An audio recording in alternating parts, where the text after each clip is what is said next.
this? Who's gonna save you now, pathetic earthlings? Ha ha ha ha! Ladies are coming. I'm coming to save you from yourselves, you weak, pathetic men. It's all your fault. You started this yourselves. It's all on you. We're a match for any man. We can take care of ourselves.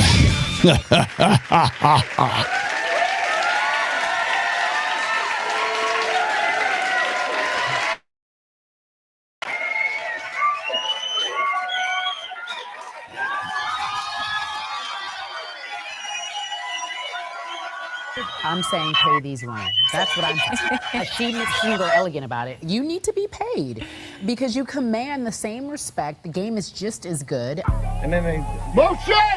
The guy ran at 50 yards. Get him.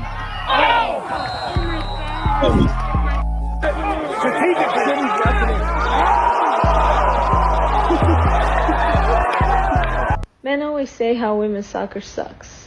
Then come to the field and try with us.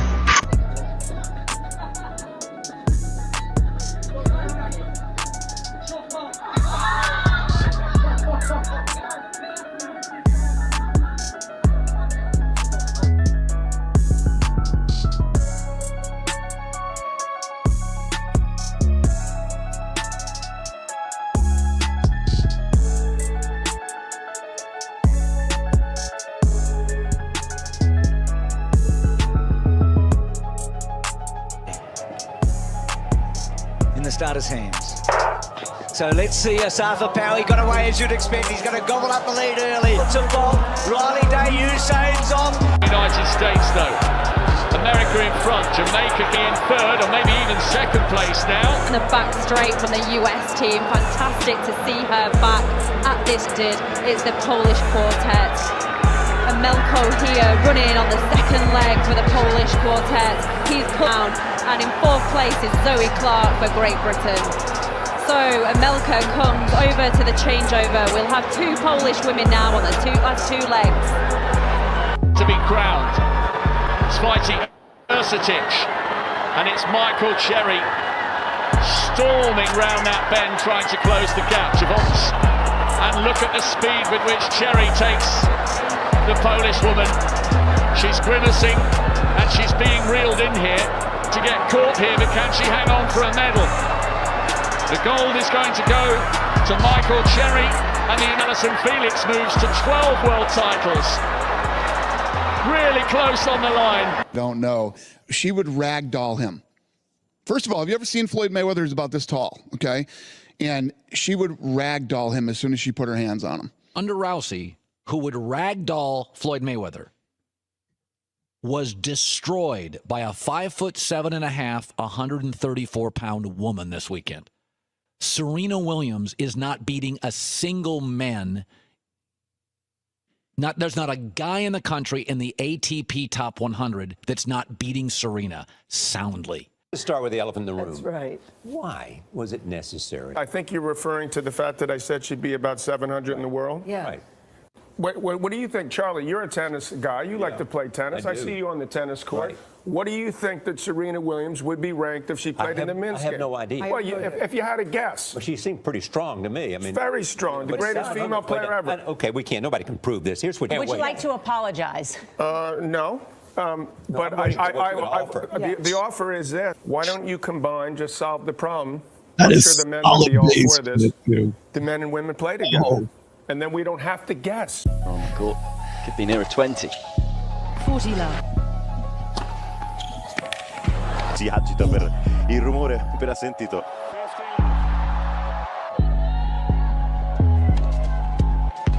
Ma servirà ancora una volta uscire. 15. 14. That's good, because it's got the tape. It counts. He has every right to do. That's the way to finish it off.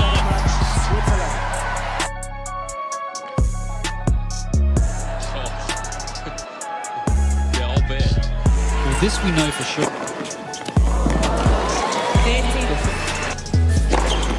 40, 50. That's the one I'm waiting for.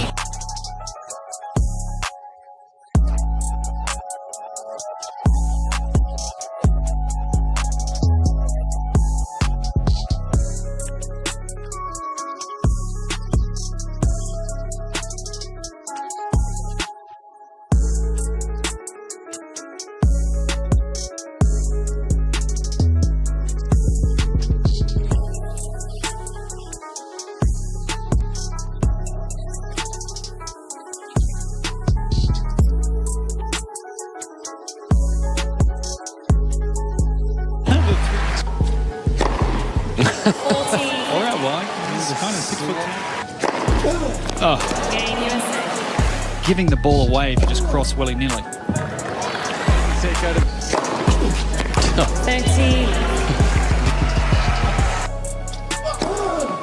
13. You know what, that's just...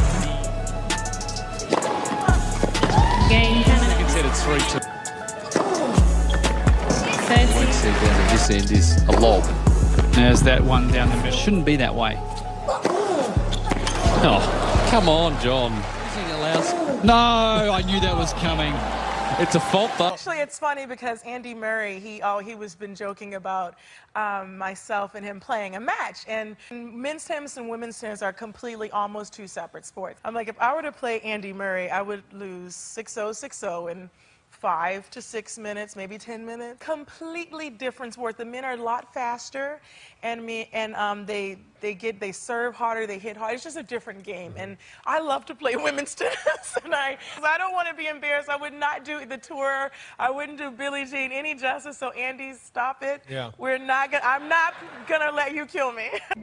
The enemy doesn't care gender you are. 21, come out here. Number 16 stuff. Number 16, step forward. Go and glove up. Is the first female recruit to pick a man. Number 16, Nathaniel. Brace up. Fight! DS's instructions. And fights to win. Stop! That's what you do, you fight. Brace up. Fight! Go, keep fighting until I say stop.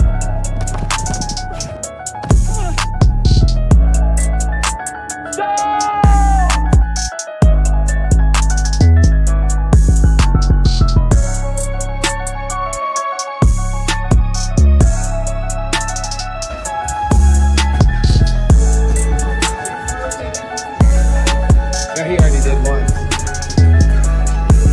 But this one's been going a long time. We're 2:30 in now. He said he could beat both of us at the same time. I did already. He got him in 43 seconds. Laura's trying to look at her face. She is trying to kill this dude. There's a Kimura.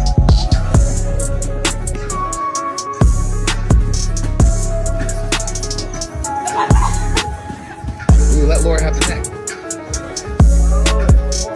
No injuries.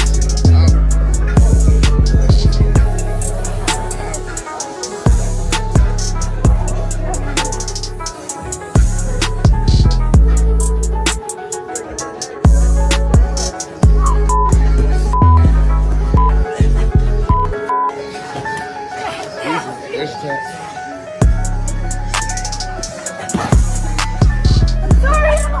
Easy. I hope they've taught you how to knock down doors. Definitely. In you go. Oh no!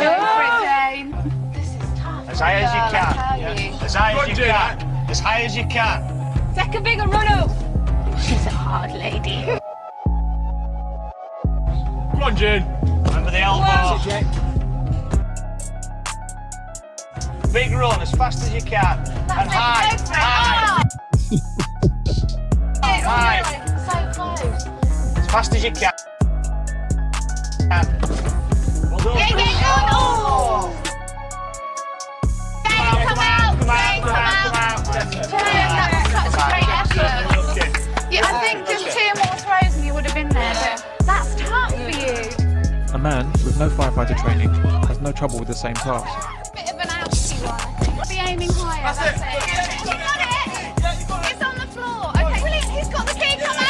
Yeah, okay, fab! Brilliant, well done! A A woman can actually fail the physical component of the fireman test and still become a firewoman to meet female quotas. Firewomen are paid exactly the same as firemen, who are more physically able and better suited to the job.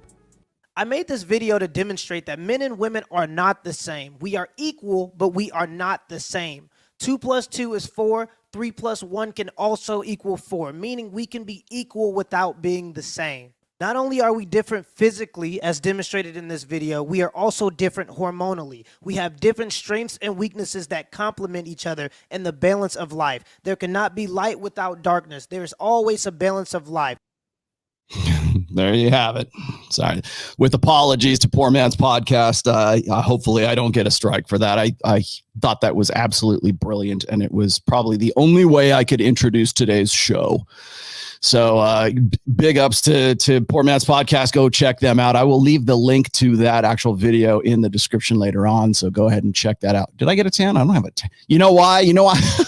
You know why I have a tan? I'll tell you why I have a tan. I just got back from taking the sled out, and it's very bright out there in snow. Snow will actually give you a sunburn quicker than the beach will.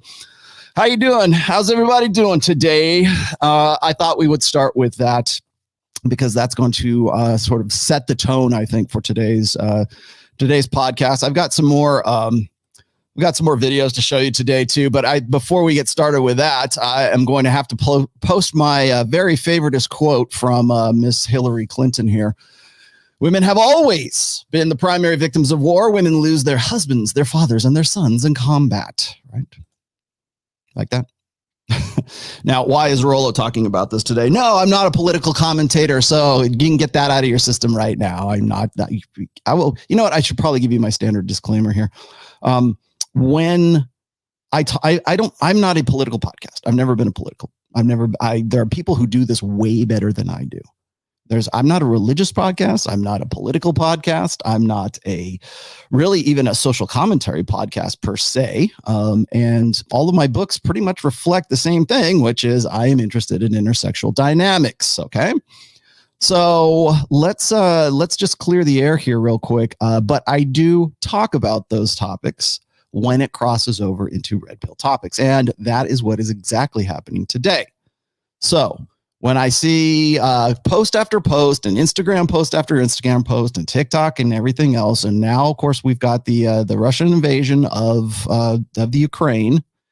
And by the way, that is not a new. Where's that? Where did I put that? Here it is. This is not a new logo. Okay, the top up there, that's a Russian attack is from the video game from the 1980s. Okay, that is not the new logo for the Rational Man. This is not the Russian attack show. Well done, chat. Well done. Yes. Yeah. You uncovered a new thing here.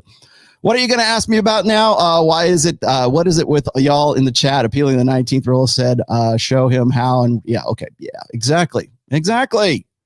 Yeah. Oh, repeal the 19th. No, you're not going to repeal the 19th. Sorry. We that ship has sailed, my friends. We're not going to repeal the 19th. Devil Mountain Coffee. So why am I doing this show? Well, if you watched Rule 0, which by the way, correct me if I'm wrong, John, but this was Rule 0 was on John from Modern Life Dating yesterday, and we talked a little bit about World War III. Is it really World War III now? As I mentioned in that show, no, it's not World War III. But I'll tell you what is interesting is like poof, suddenly the beer bug is gone. Right. And just like that, snap my fingers like Thanos, man. That old pandemic hysteria is gone. And now we're replacing it with some new controversy here. What you got here halfway through? Most important thing you say is kill the innovator. Thank you very much. Yes. Well, hopefully we're going to do a little bit of that today. Fish oil jacuzzi. Fish oil jacuzzi. Yeah. What are you saying? I haven't got any strikes yet. I've had no strikes at all. Because I'm not going to be talking about the actual engagement. I'm going to talk about the response that I'm seeing on TikTok and on social media right now. We're not going to talk about we're not getting into any details. No. Perish the thought. I wouldn't think about that. All I'm seeing in my Twitter feed and my socials these days is let's see, where'd it go? Stuff like this. just so we're clear, I'm all for women's rights, but if World War III starts, I'm just letting you know I belong in the kitchen. Yeah, suddenly. Now, of course, this is exactly, by the way, I want to just call attention to this before I get really rolling here today. This is exactly what was going on when we were talking about the initial stages, let's just say, of the clap.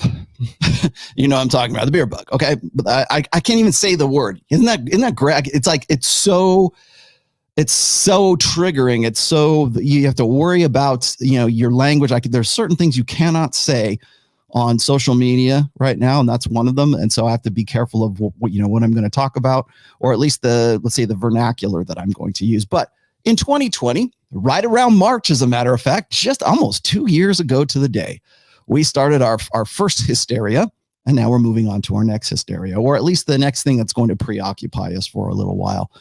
And just like that, one was over and another one began.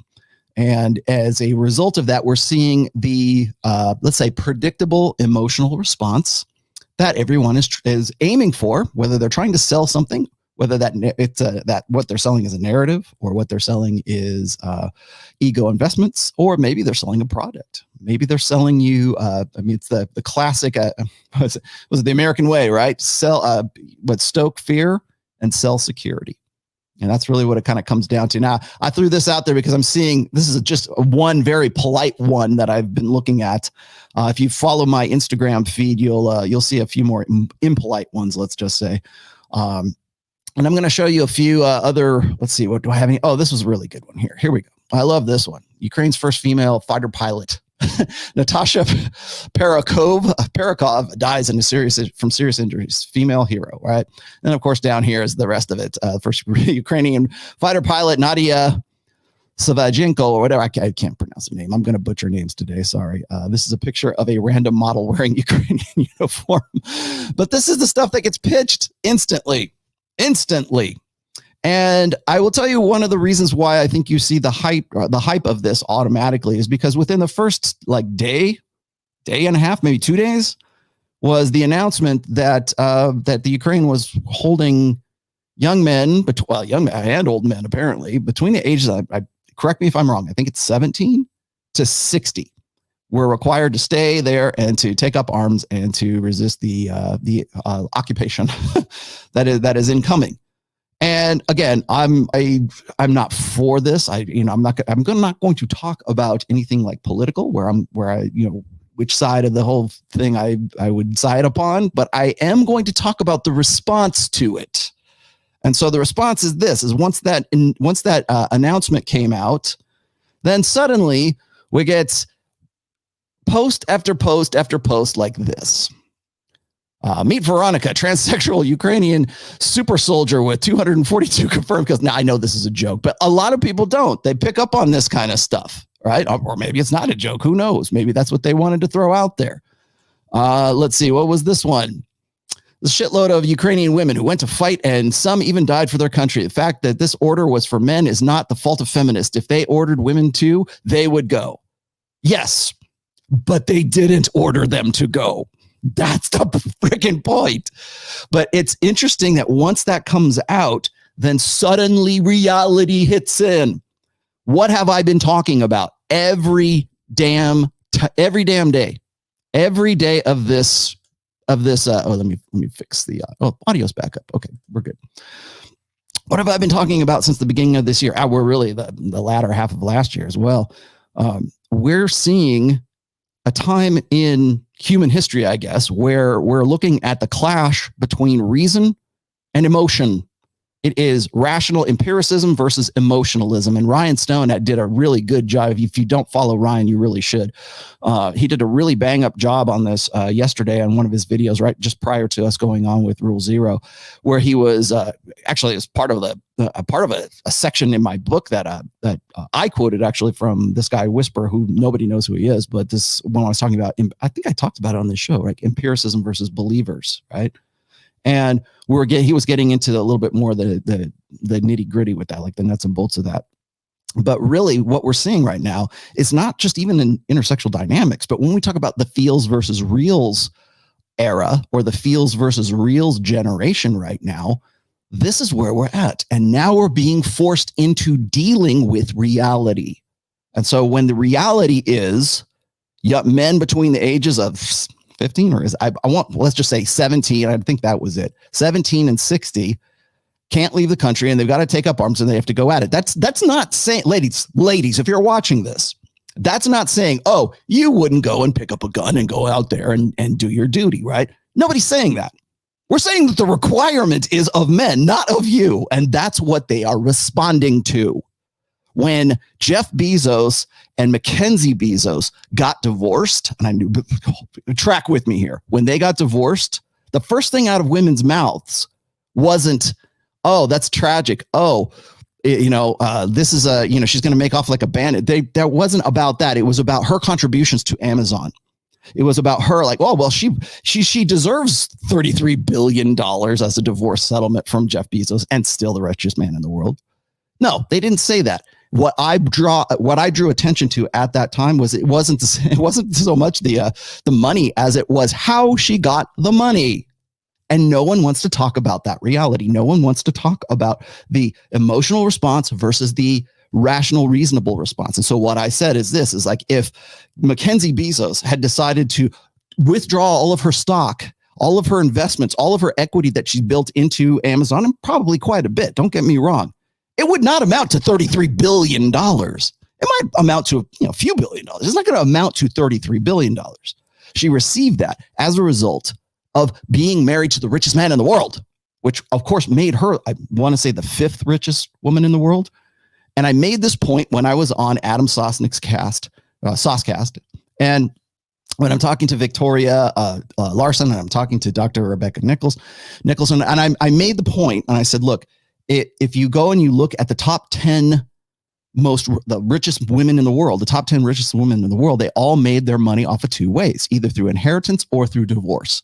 I was drawing attention when I was critical of the divorce between the two Bezoses. I was drawing attention to the fact that women make a hell of a lot of money off of divorce. It is an industry. It is a commercial enterprise right now. And so when I bring that up, what is happening? We have women's vested interest in it, but we also have the emotional response. They wanted to have some sort of justification for why she deserved $33 billion. And even mechanically, nuts and bolts, rationally speaking, she's not really, her investments in Amazon, which like I said are significant, weren't $33 billion.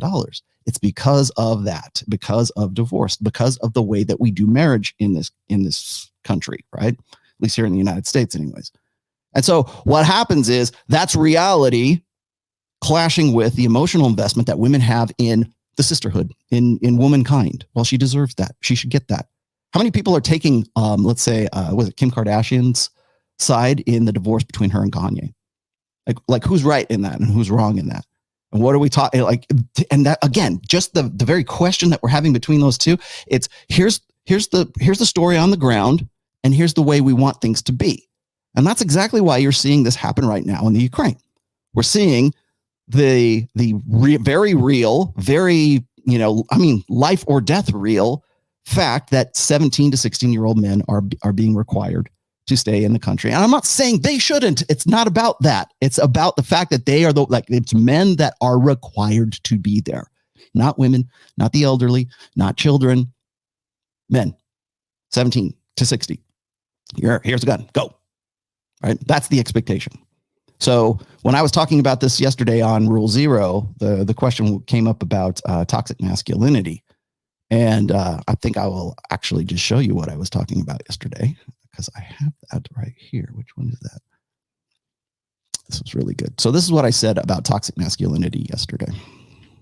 Masculinity is only the aspects of masculinity that are inconvenient to a feminine primary social order. Anything that is part of the innate masculine frame, that is part of conventional masculinity, that doesn't align with the interests of women will always be classified as toxic. Anything that, until such time as that toxic thing becomes necessary. When the floodwaters rise and they need someone to save, FEMA wants to come in and save, grandma from the trailer, then that's not toxic anymore. Or they need a firefighter to run back into the burning building and save the baby, then that's not toxic anymore.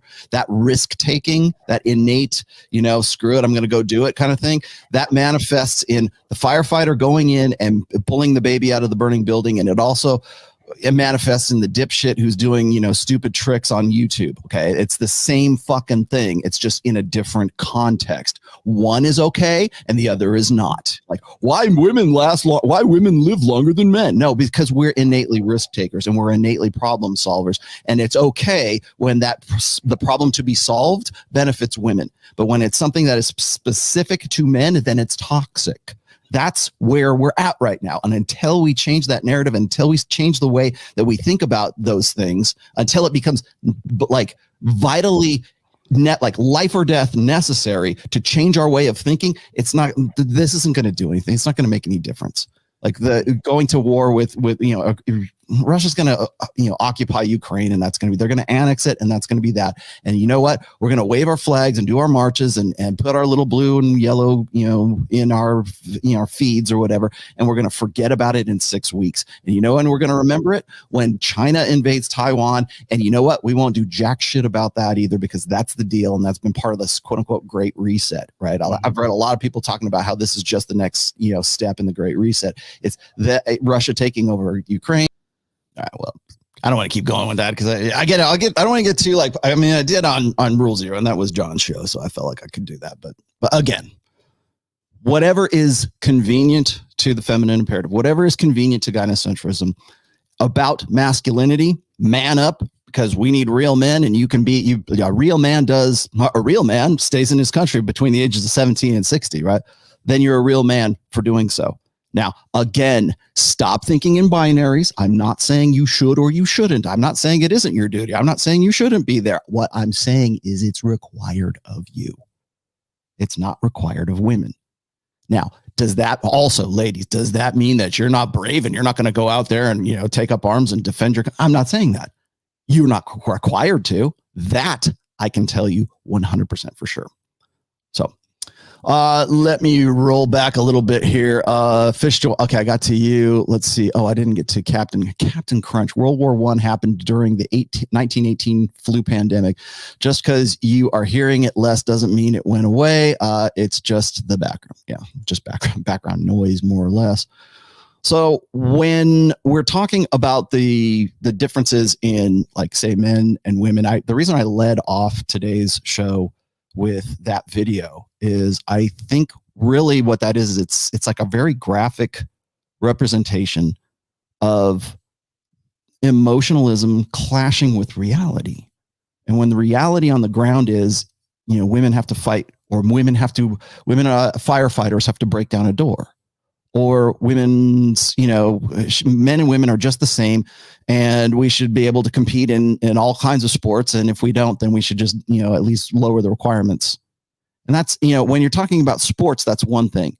When it's break down the door or somebody dies, or it's you learn combat skills or somebody dies, that's when your emotional investment in equalism becomes very dangerous, both to yourself and to the people who are depending on you to have the competency to hold up to what you're supposed to be doing.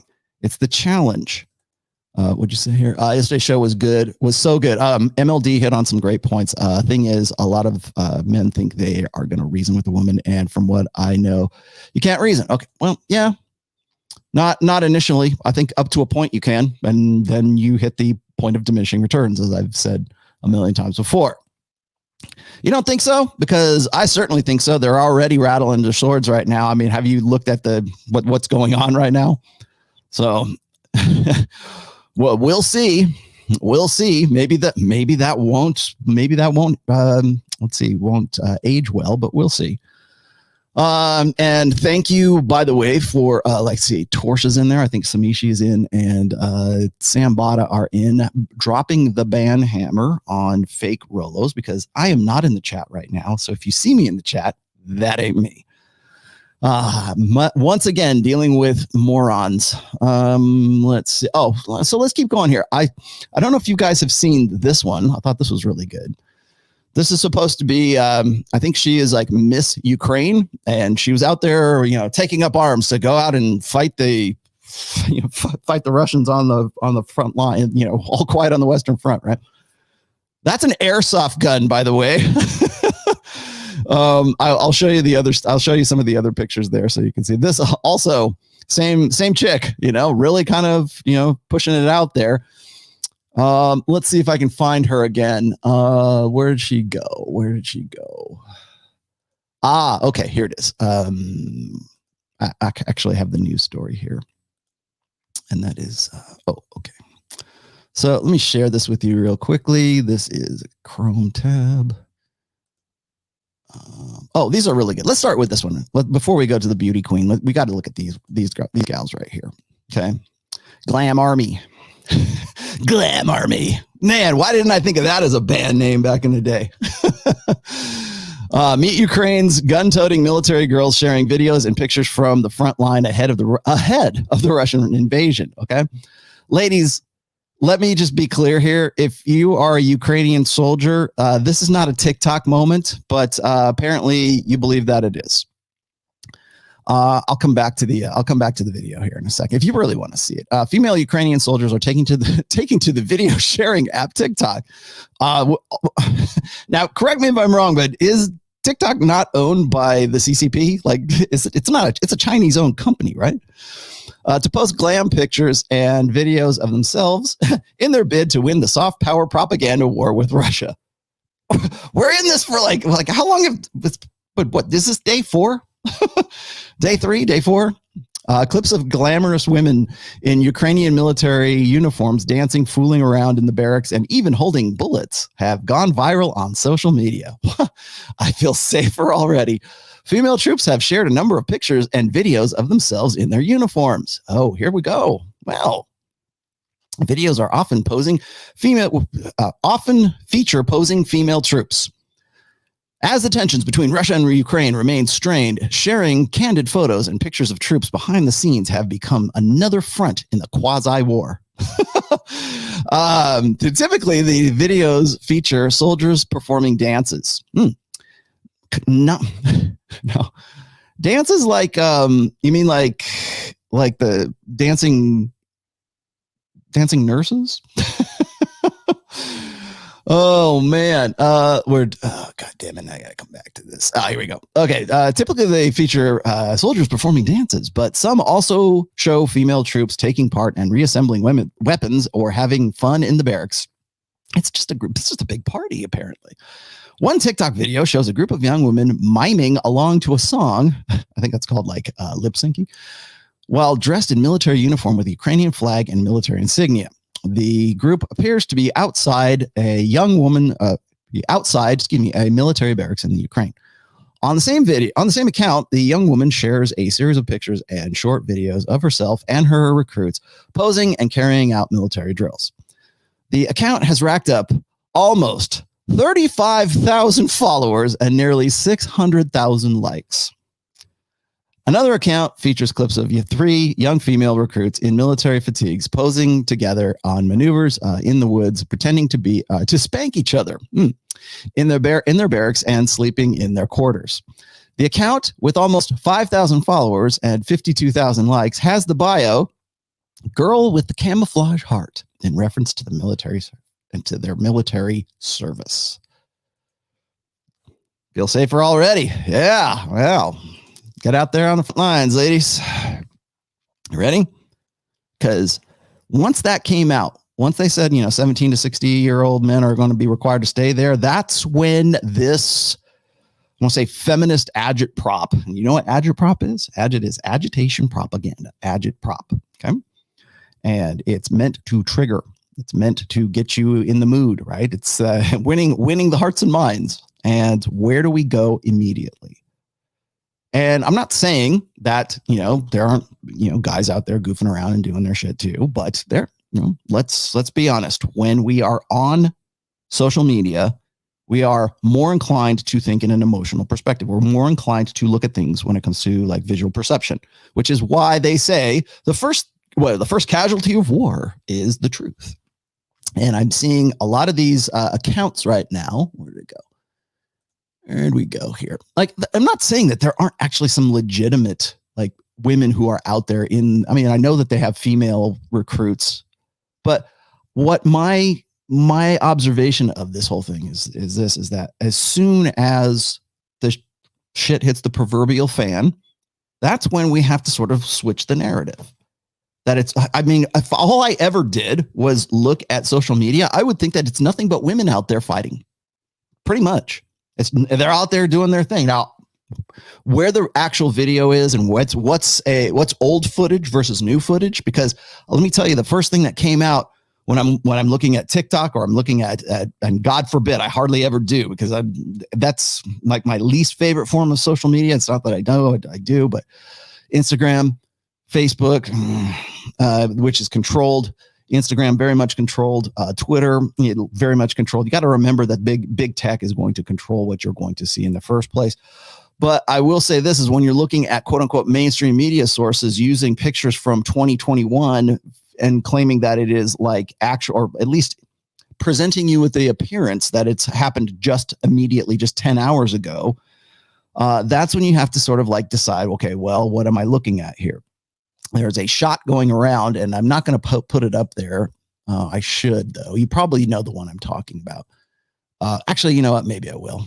Here, this is the shot. Let me see. It's on Chrome tab. And where'd it go? Is it this one? No. One more down. This one? There it is. All right. This is an interesting one. You guys can see this? Let's see. All right. See this chick right here? This is the sun. Now, this is lazy ass. It's either lazy or it's deliberate. The woman that is in this shot, injured in this shot, actually is the victim of a gas explosion that took place, I believe, a year before. They're using this as if this is a war casualty, a recent war casualty. I thought it was interesting because I was looking at this. I'm thinking, who was looking at this and thinking that, you know, maybe how do we know that this is what she says it is? Now let me click in here a little bit and we'll see where this is going. This is another one. So this is if I can drop that in. Okay, so this is the building and everything else. This woman, at least this is what, again, do I know this for a fact? I don't know. But there was a gas explosion in 2018, actually. And she was a victim of that 2018. And they're trying to sell this right now as if she's in some way a war casualty going on in the Ukraine right now. You'll notice also that, this is a really good one too.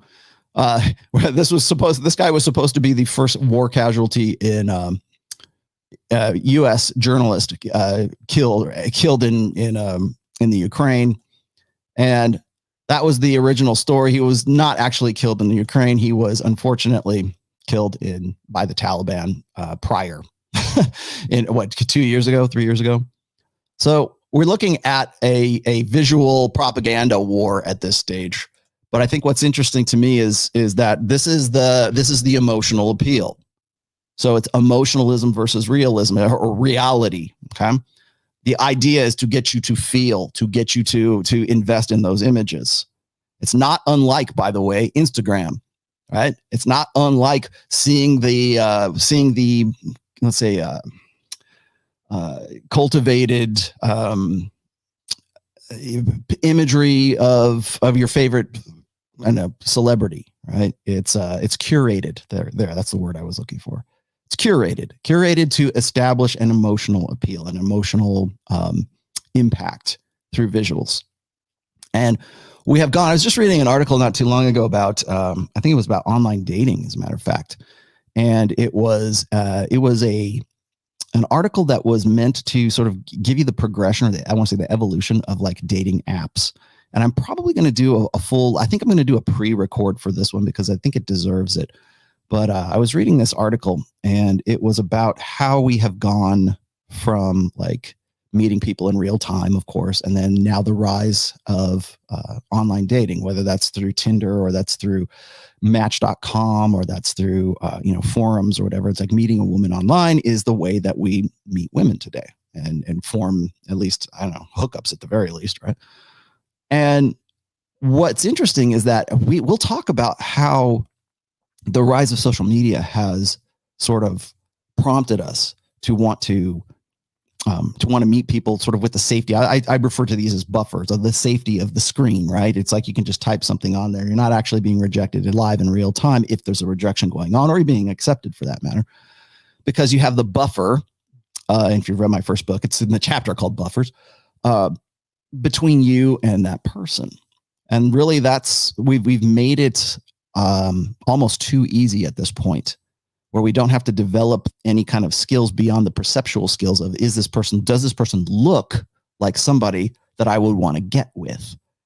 And prior to that, like when we had, like, say in the old days, when you had to write out a profile for yourself. I'm not saying you don't now, you still do, but like for the most part, we've gone from like eHarmony or Match.com or OkCupid or, what you call it? Plenty of Fish. Remember that? Anybody remember Plenty of Fish? Is it still around? I wonder.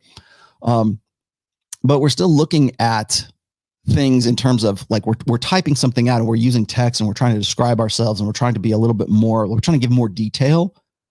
And now we have made this change, this shift, I guess, from writing these detailed descriptions about what we're looking for and what we're about, and like, oh, I got kids, or I went to this college, or I'm from here, or my religion is this, and it's like this very detailed background. And we've gone from like that level of wanting to get to know that person to just the visual. So we've gone from OkCupid and sort of the online matchmaking like websites to the preference being something fast and easy, like an app like Tinder or Hinge or Bumble. Right. And we're just looking at pictures all the time. And we're just looking at the imagery that comes on, say, Instagram or whatever, and go, okay, is this person cool enough for me to want to hang? Oh, look, he's got a Lambo. Oh, look, he's on a yacht party. It's a yacht party. Oh, look, he's got this. Oh, look, he's with a dog. Oh, look, he doesn't have kids, but that's his nephew or his niece. Oh, man. It's this, culture, cultivated,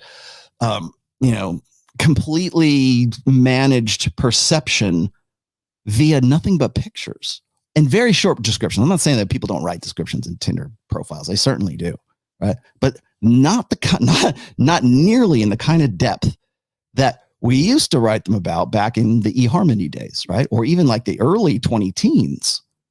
And so now we've gone from just sort of we're so distracted and we just want to keep moving on from the next, dopamine hit to the next dopamine hit. But when we're looking at a curated gallery of our highlight reel on Instagram, and this is, again, I'm primarily women, because women are very, image conscious and are very, very, very susceptible to perception, right? And the emotional impact of that perception. Now, last week, I did, I think about a 10-minute clip, or I talked about this, about the guy who decided that he was going to get followed around New York City with a camera crew. He had some handlers that were just paid actors to follow him around. He had a bodyguard that was walking around with him as well. And he had his quote unquote PR agent that was walking with him too, and a camera crew. And this is in 2012. And he walks down through Times Square and makes a big hullabaloo about everything. And girls are coming up and want to get his autograph, and they want to kiss him on the cheek. And guys want to pile on too. They want to say, oh yeah, I saw him in Spider-Man. And so they're making up this narrative as they go along. And people are buying into it. People buy into that perception. And a lot of people and even myself, like, I'm not going to say that if I saw that, I would go, I would at least question. Would I go up there and go, yeah, hey, I know this dude. Would I do that? Maybe not, but I would at least think that person is in some way important, or somebody that is drawing other people's attention to that person, just because that's simply how we are. Now imagine this. Imagine you can do that, and you can create that perception with just this right here, right? Imagine you can just instantly create that perception. and curate that. You're like a museum curator, right? This picture and this picture and this picture, and it forms this theme for when you're walking through the gallery of you, that's what you want people to look at. And really, that's kind of what we're doing in a meta scale, I think, right now. So when we see pictures of women out there on the front line, she's got an airsoft gun, right? When you see it like that, a split second, you go, oh, look, women are out there and they're doing the thing. What is it? What is the message that those curated images are trying to convey to you? That's the crux of today's topic. Why is it that we lean towards that? Why is it that the moment reality says young men 17 to 60, or to 60, men 17 to 60 must stay in the country and must take up arms? Why is it that the reflexive response is, well, women can do it too? Blah, blah, blah. It's not, oh, thank God we have these guys to go out there and help, defend against the invading tribe. It's, well, can we play war too? Can girls play war too? That's essentially what this curation of that imagery is stating right now online in a meta scale. We want to think that, well, if these guys are out there dying, well, women are out there too. Yeah, and maybe they even are, but in such a minuscule scale that compared to the guys that are going out there and actually doing the real fighting, or actually, can compete on that level, like we saw in the beginning of this video. Like I saw then thank you very much again, Poor Man's Podcast. But when we were looking at the comparisons there, that's what I'm talking about. How do you cultivate an imagery after watching that? How do you say, well, you know what? Maybe you're right. At what point is rationality and empiricism and seeing it in black and white right there, reality of it in front of you? At what point do you go, you know what? You're right. Because I'm going to say right now that those ego investments, particularly in the fempowerment narrative, don't die easy, but they're going to. They're going to very, very soon. If not within the next year, certainly along the way, we're already developing into that. And that's been, again, my message for really the beginning of this year in like the theme. I don't know how I do this. Why do I do themes for the year? But it's emotionalism versus empiricism. And there's nothing more empirical and more in your face real than people actually dying in war. And so how do you go and say, well, women are out there doing it too? No, not in the same numbers. And they're certainly not by the same requirements, because that when reality calls, men have to answer that call. Women have the option and the luxury to, for the most of it. And even when they don't, they will still pretend that they do, because it's a good opportunity to what? To cultivate the image. Just like, let's see, where do we go here? Where is she? I thought I had her on here, the airsoft girl. Oh, here it is. Oh, this is freaking awesome. You guys will love this one. Where we go? No. There she is. Former Miss Grand Ukraine joins the fight against the. She's joining the fight. Here we go. Join up, ladies. This is the girl with the airsoft gun. Okay, so YouTube, this is not actually a real weapon, okay? Or not an actual live fire weapon, okay? So just understand that this is a sort of a hobby thing, okay? Just so you know, this isn't actually me saying, oh, there's a weapon, okay? It's not. Just have to put that out there because I certainly wouldn't want anybody to get the wrong idea. All right, so here we go. Former Miss Grand Ukraine joins the fight against the Russian invasion. This weapon right here is an airsoft gun. So a beauty queen and former Miss Grand Ukraine has apparently traded in her high heels for combat boots, joining the Ukrainian military in its push against the Russian invasion. Anastasia Lena, Ukraine's 2015 representative in the Miss Grand International Beauty Contest, has answered the call to defend her home. Well, apparently there is no call to defend her home. It is really only 17 to 60-year-old men that have been called. It's nice that you showed up, assuming you did. Everyone who crosses the Ukrainian border with an intent to invade will be killed, said one post made in English on Saturday, accompanied by a photo of armed soldiers blocking the roadway. Another Post joked that our Ukraine army is fighting in such a way that NATO should apply for entry into the Ukraine. Okay. This is our girl. Now, again, okay, yeah, nice looking girl. We got everything going on here. Again, airsoft gun, once again. Confirmed, by the way, airsoft gun, just so you know. And again, we're going to talk about how, like, this is, again, perception. This is so if you don't know if you don't know nothing about weapons, which is a lot of people, if you don't know a lot about international affairs, if you don't know the history of the Ukraine, and I'm not saying that I do, I'm not even saying that I do. I'm saying that the perception, what's the perception that you have after that? Maybe I should just ask the question, like, what's the perception that you have? And instantly, bam, you're on to the next thing. Now we're looking right now, and like there's some good fact checkers. There's some people who, we have Google as well, right? We can actually go and find these pictures. We can go out there and see what the comparison is. Like, for instance, the guy that was supposed to be the first war correspondent who was a casualty in the Ukraine army. No, he was dead probably in 2018. We can see that. We can say that. Here it is. It's fake news. It's right there in your face from CNN, from these news sources. But that doesn't matter. Makes no difference. The imagery is there. Are you going to stop and go, if somebody showed you that in black and white, just as I showed you those sporting events, thank you, Poor Man's Podcast, you look at that black and white, that illusion is gone. That emotional imprint is gone. And a lot of people don't know how to respond to that. And you want to know why, like podcasts like Fresh and Fit or my own, or when we're talking about the realities of intersexual dynamics. And yes, that includes the comparison between men's nature and women's nature. And that also applies to the physical. When I put that out in black and white and in no uncertain terms, 2 + 2 is 4, and it breaks that emotional appeal. That emotional appeal is made when you see images really quickly and you move on to the next thing. And even if it's disproven later, the image is more valuable than anybody calling you out on it. In fact, that right there is a business model. To put out this imagery, to put out this perception, and even when it's proven 100% verifiably, empirically false, doesn't matter. Because by then, they moved on to the next image. We moved on to the next emotion. We move on to the next perception. So you can go back and say, hey, this was bullshit. And people go, yeah, that's a damn shame. And then they're moving on to the next bullshit, while a handful of people are saying, hey, do a retraction.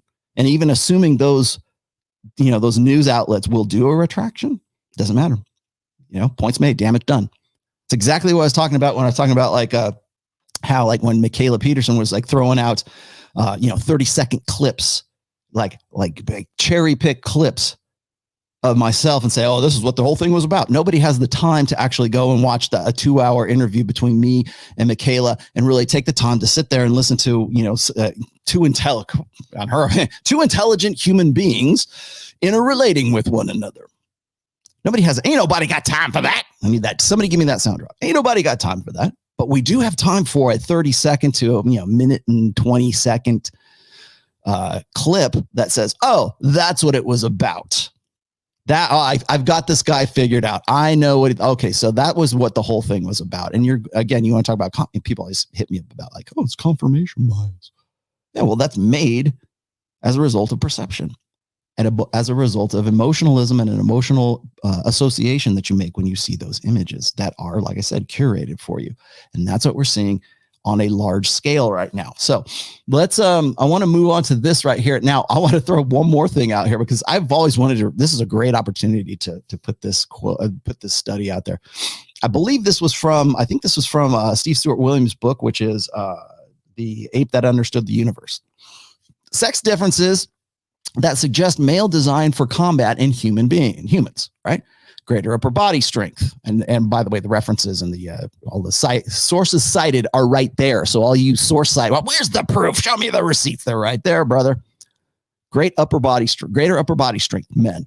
Let's say all the men's side. Okay. Heavier bodies, higher basal metabolic rates, faster reaction times, thicker bones in the jaw, faster mental rotation and spatial visualization, more accurate throwing, which I've talked about dozens of times on this show, more accurate blocking of thrown objects, which is instinctual, more interest in the practice of combat skills, stronger bones, greater bone density, specifically in the arms, easier heat dissipation. I didn't even know that one.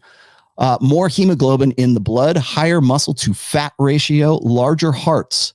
See, we got bigger hearts, ladies. We just do. Oh. Higher systolic blood pressure, broader shoulders, enabling efficient weapon use, larger sweat capacity, larger circulating of blood volume, greater resistance to dehydration, tolerance for risk and dangerous activities, faster sensory frame shifting, thicker skin, larger lung capacity, and greater use of physical and homicidal aggression. Yes, indeed. So one of the other things, the reason I brought that up, because just to shift gears here just a little bit, the reason I brought that up is because one of the, I guess, the memes that's going around right now is like, well, you know, if women ran the world, there'd be no violence. Like, we just let women, you know, run the show and we'd be better off. The fact of the matter is that our machines still stay the same. The human machine stays the same. And as I said, as I showed you right there, the human machine, the male human machine was really designed or evolved for combat. And that's what we do. So when women say, oh, well, you know, men are more violent, they commit forced copulation and they commit more acts of aggression and violence. Yes, we do. You are 100% right, ladies. What are you going to do about it? That's just how the machine is, right? So when you go, I love it. I absolutely love it when women are like, you know, men and women, we're just the same, blah, blah, blah, blah, blah.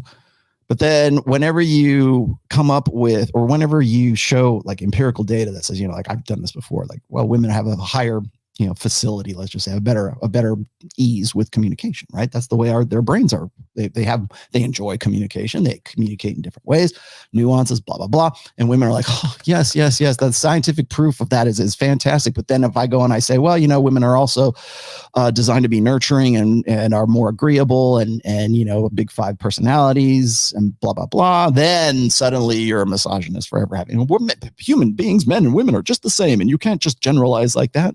But we can when we talk about how women have a better ability with communication. If we go and we say, well, men are built for combat, men tend to be more violent, they'll talk about, oh, men tend to be have innate nature of violence, right? Well, yeah, we can keep it under control. We'll also have a higher libido than women too, but we don't want to talk about that.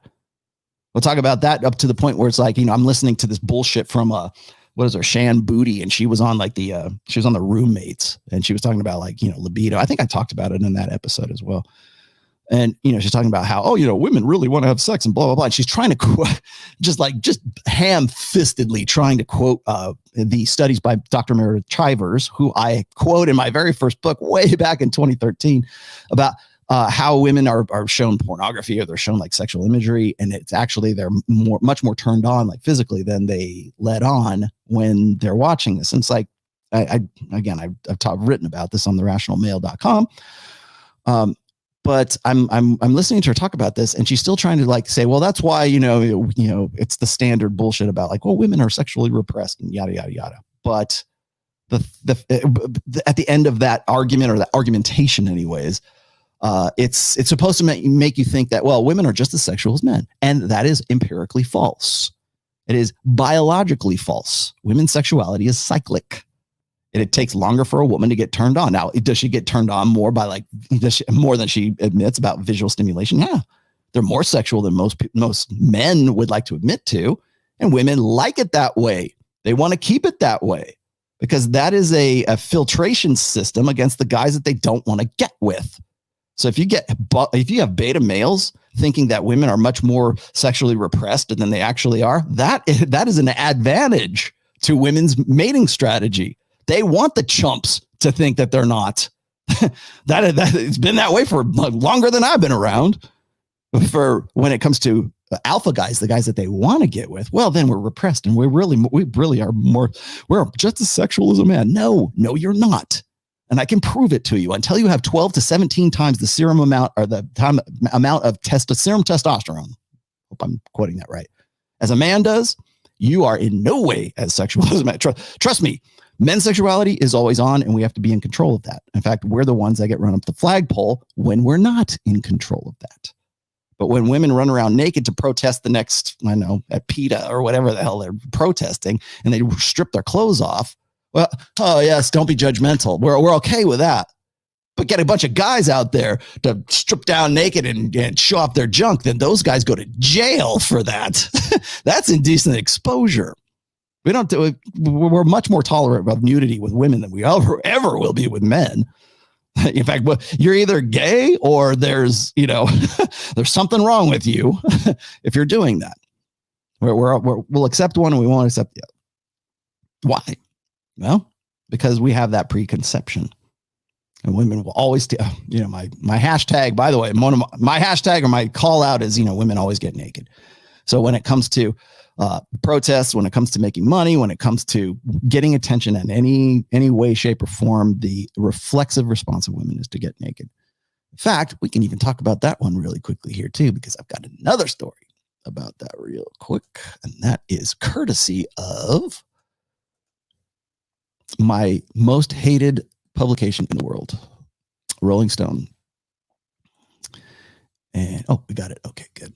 All right. Without it, I can't pay the rent. Russian OnlyFans models can't get paid amidst sanctions. Sex workers are being inconvenienced by this invasion. People think we chose Putin as a leader, but that's not the truth. Certainly not for the people, certainly not for the Russian girls on OnlyFans. He's a real nightmare for Russia, and we all want to fix this terrible situation. Okay. So, following economic sanctions in Russia due to the mounting violence in the Ukraine, Russian creators on OnlyFans, a subscription-based content platform, in case you didn't know, are being locked out of their accounts and are unable to access their earnings, according to multiple Russian content creators who spoke with Rolling Stone. Let's be honest, they call themselves sex workers. Confused models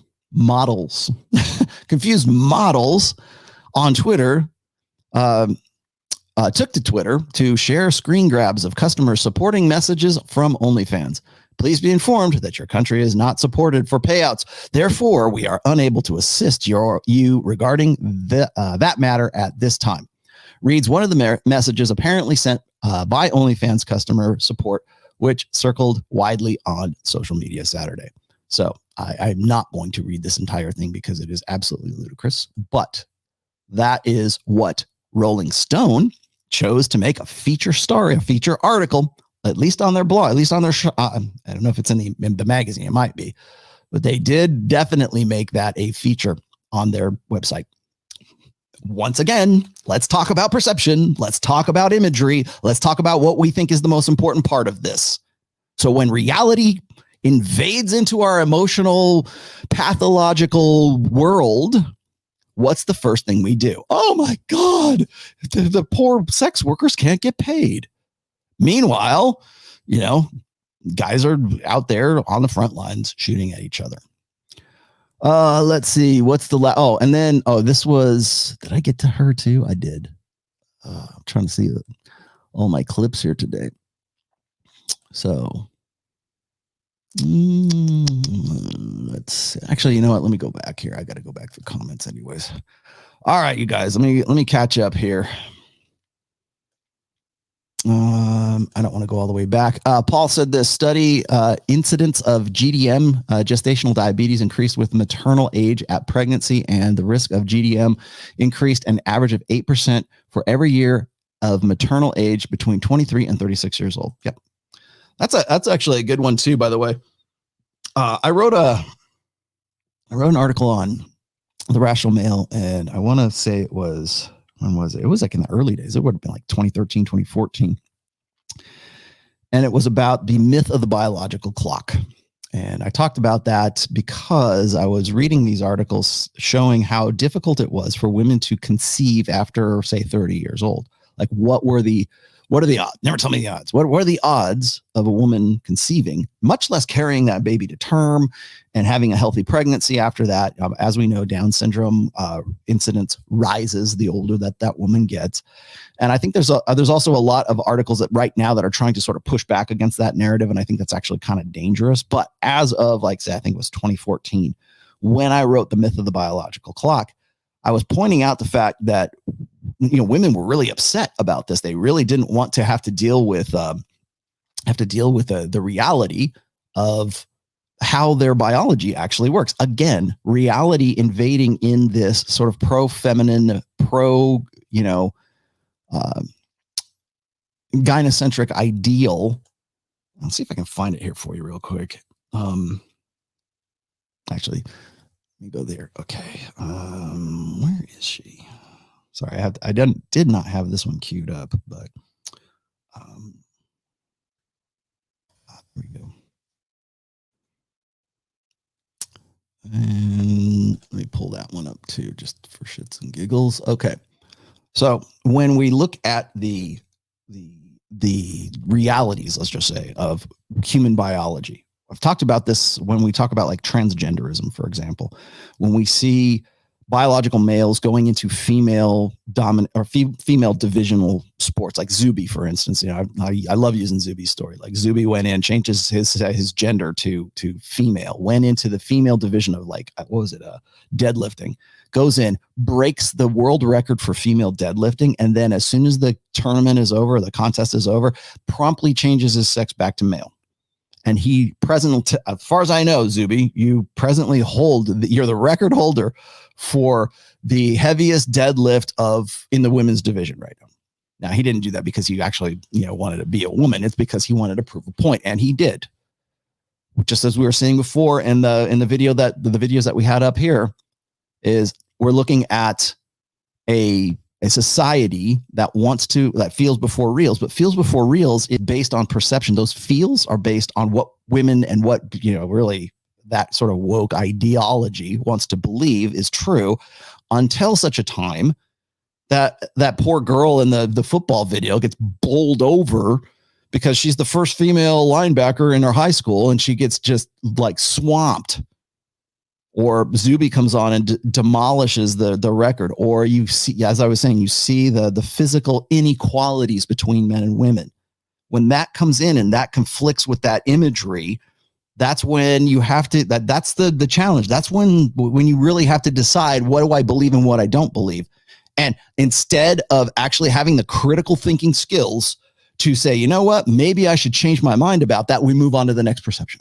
We move on to the next thing, or we try to find some way to say, women can do it too, or can I play war too? And when that reality is women's pregnancy at a certain age, for me to go and say, ladies, you're 23, 25, whatever it is, you're in your prime fertility window of your life right there. Actually, probably before that. But if there is such a thing as a biological clock, it ain't at 33. It's at like 23. Or 26 or 20, I don't even know where it is right now. I mean, when I'm looking at those stats, I think I posted them in a few episodes ago. When I'm looking at those stats that say, women over 30 are having fewer children, or like not having children at all. I think it was 30% of women over 30 don't have kids in Western societies. I hope I'm right about that. But I saw that I made reference to that those statistics, and it's like, yeah, well, we can't find the right guy. It must be your fault. It must be. It's like, here's the data. Maybe it's time to sort of like reassess what your thinking is about this. And maybe it's too late for you, but maybe you can like influence the next generation that's incoming and say, you know what, maybe you should have a baby at 23 instead of 43. 20, forever 21 or forever 41. That's wild. At what point does that register? At what point do you start thinking in those terms? And then it's like, I know a lot of guys in here, especially black pill doomers, are going to think I'm coming down on women as far as, thinking rationally and reasonably. Well, okay, that's one thing. Even if you can get to that point, that's awesome. But if it's too late for you, are you going to teach the next generation that they're going to have to, because women think of it as dumbing themselves down, or they think they're limiting their options by having children, and they are. But you have to decide at an earlier age that maybe women aren't ready to make that decision. They see all this opportunity and they see all the cash and prizes that they can get because their agency, their sexual agency is at its peak at that time. You're not going to tell a 23-year-old chick to go, I'm not going to, my daughter's 23. I'm going to say, hey, you should have kids right now. And I've said, you know what? You better start thinking about having children. That's not me being old school, moralistic, judgmental dad. That's me just explaining facts. Because we can see the data. We have all of this information and it doesn't feel good. The same thing I said when I went, when I was doing the interview with Michaela. Oh, I didn't feel good after that. Was that the point of having the conversation with me? I hope it wasn't, because I am not going to make you feel good. I'm not here to make you feel good. Was it Godsod? When Godsod was on Joe Rogan and they were talking about feels before reels, and he was talking about the parasitic mind, which is his book. And at one point in the conversation, God's like, fuck your feelings. That great sound drop, by the way. And I know Myron's repeated that as well. And I think he might've got that from me or he might've got it from God, but it's like, it's true. Like, fuck your feelings. Their feelings don't matter when the data says that if you don't consider these things and take appropriate actions, you're going to die, or you're not going to have kids, or physical reality is going to intrude into your sort of mental space. It doesn't matter if you think it's social constructionism or it's, individualism, or you're trying to define like what's a man and what's a woman, like the bearded lady and Matt Walsh. I really hope Matt Walsh watches this show. He probably never will, but if I was going to tell Matt Walsh one thing, I would say, look, the conversation that you had with the bearded lady, that was emotionalism versus empiricism. And the moment that person says, okay, here's my objective definition of what a woman is, they lose the argument, because now they're in their fields and they come out of their fields and they go back into the reels. Now we can deconstruct their empirical objective reality rather than subjective, ambiguous. I feel like it's 2 + 2 is 5 today. That's unsustainable. 2 + 2 is 5 is unsustainable when Russia is coming across your border.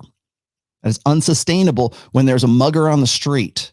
It's unsustainable when your wife says, oh, I heard a noise downstairs. Go down and, get the baseball bat, honey. That's unsustainable. Because if we're all living in equality and I'm just as good as she is, she should go down there with a baseball bat and try to, stop the mugger, because she's clearly just as built for combat as I am. No, we don't think of it in those terms. And when the shit hits the fan, we switch, we turn on a dime right there. And that's exactly what we tried to do during the early days of the beer bug, right? Oh, women are going to suddenly turn into housewives now that we're in a pandemic. Oh, women are going to suddenly, want to cook and clean and be Susie Housemaker because we're being occupied by an invading force. No, that until such time as they're put out or they have a new reality, and then they're just going to go right back to that same whatever works for them mentally. Perception. That's what it comes down to. What you got here? Male soldier shoots foot to avoid front lines, gets charged. Dereliction of duty. Female soldiers get pregnant for the same reasons equals nothing. Gender equality. Yeah, I had a lot of guys in. As you might guess, I'm very popular amongst guys in the military, and actually I have a lot of friends who are still serving right now, who will say pretty much the same thing. That was the first thing that they told me when all this started going down. He says, you're going to see a rise in pregnancies in the military if push comes to shove. And yeah, nobody says anything about that, because feels before reels. Well, it looks like, well, Rollo, how can you tell women to have babies early, and then when the Russians come across the border, then they get pregnant? Really? Let's see. What did I get you? Oh, I got to you already. What else do I got? I got some other things I want to get to today as well. You can do Q&A today if you'd like to.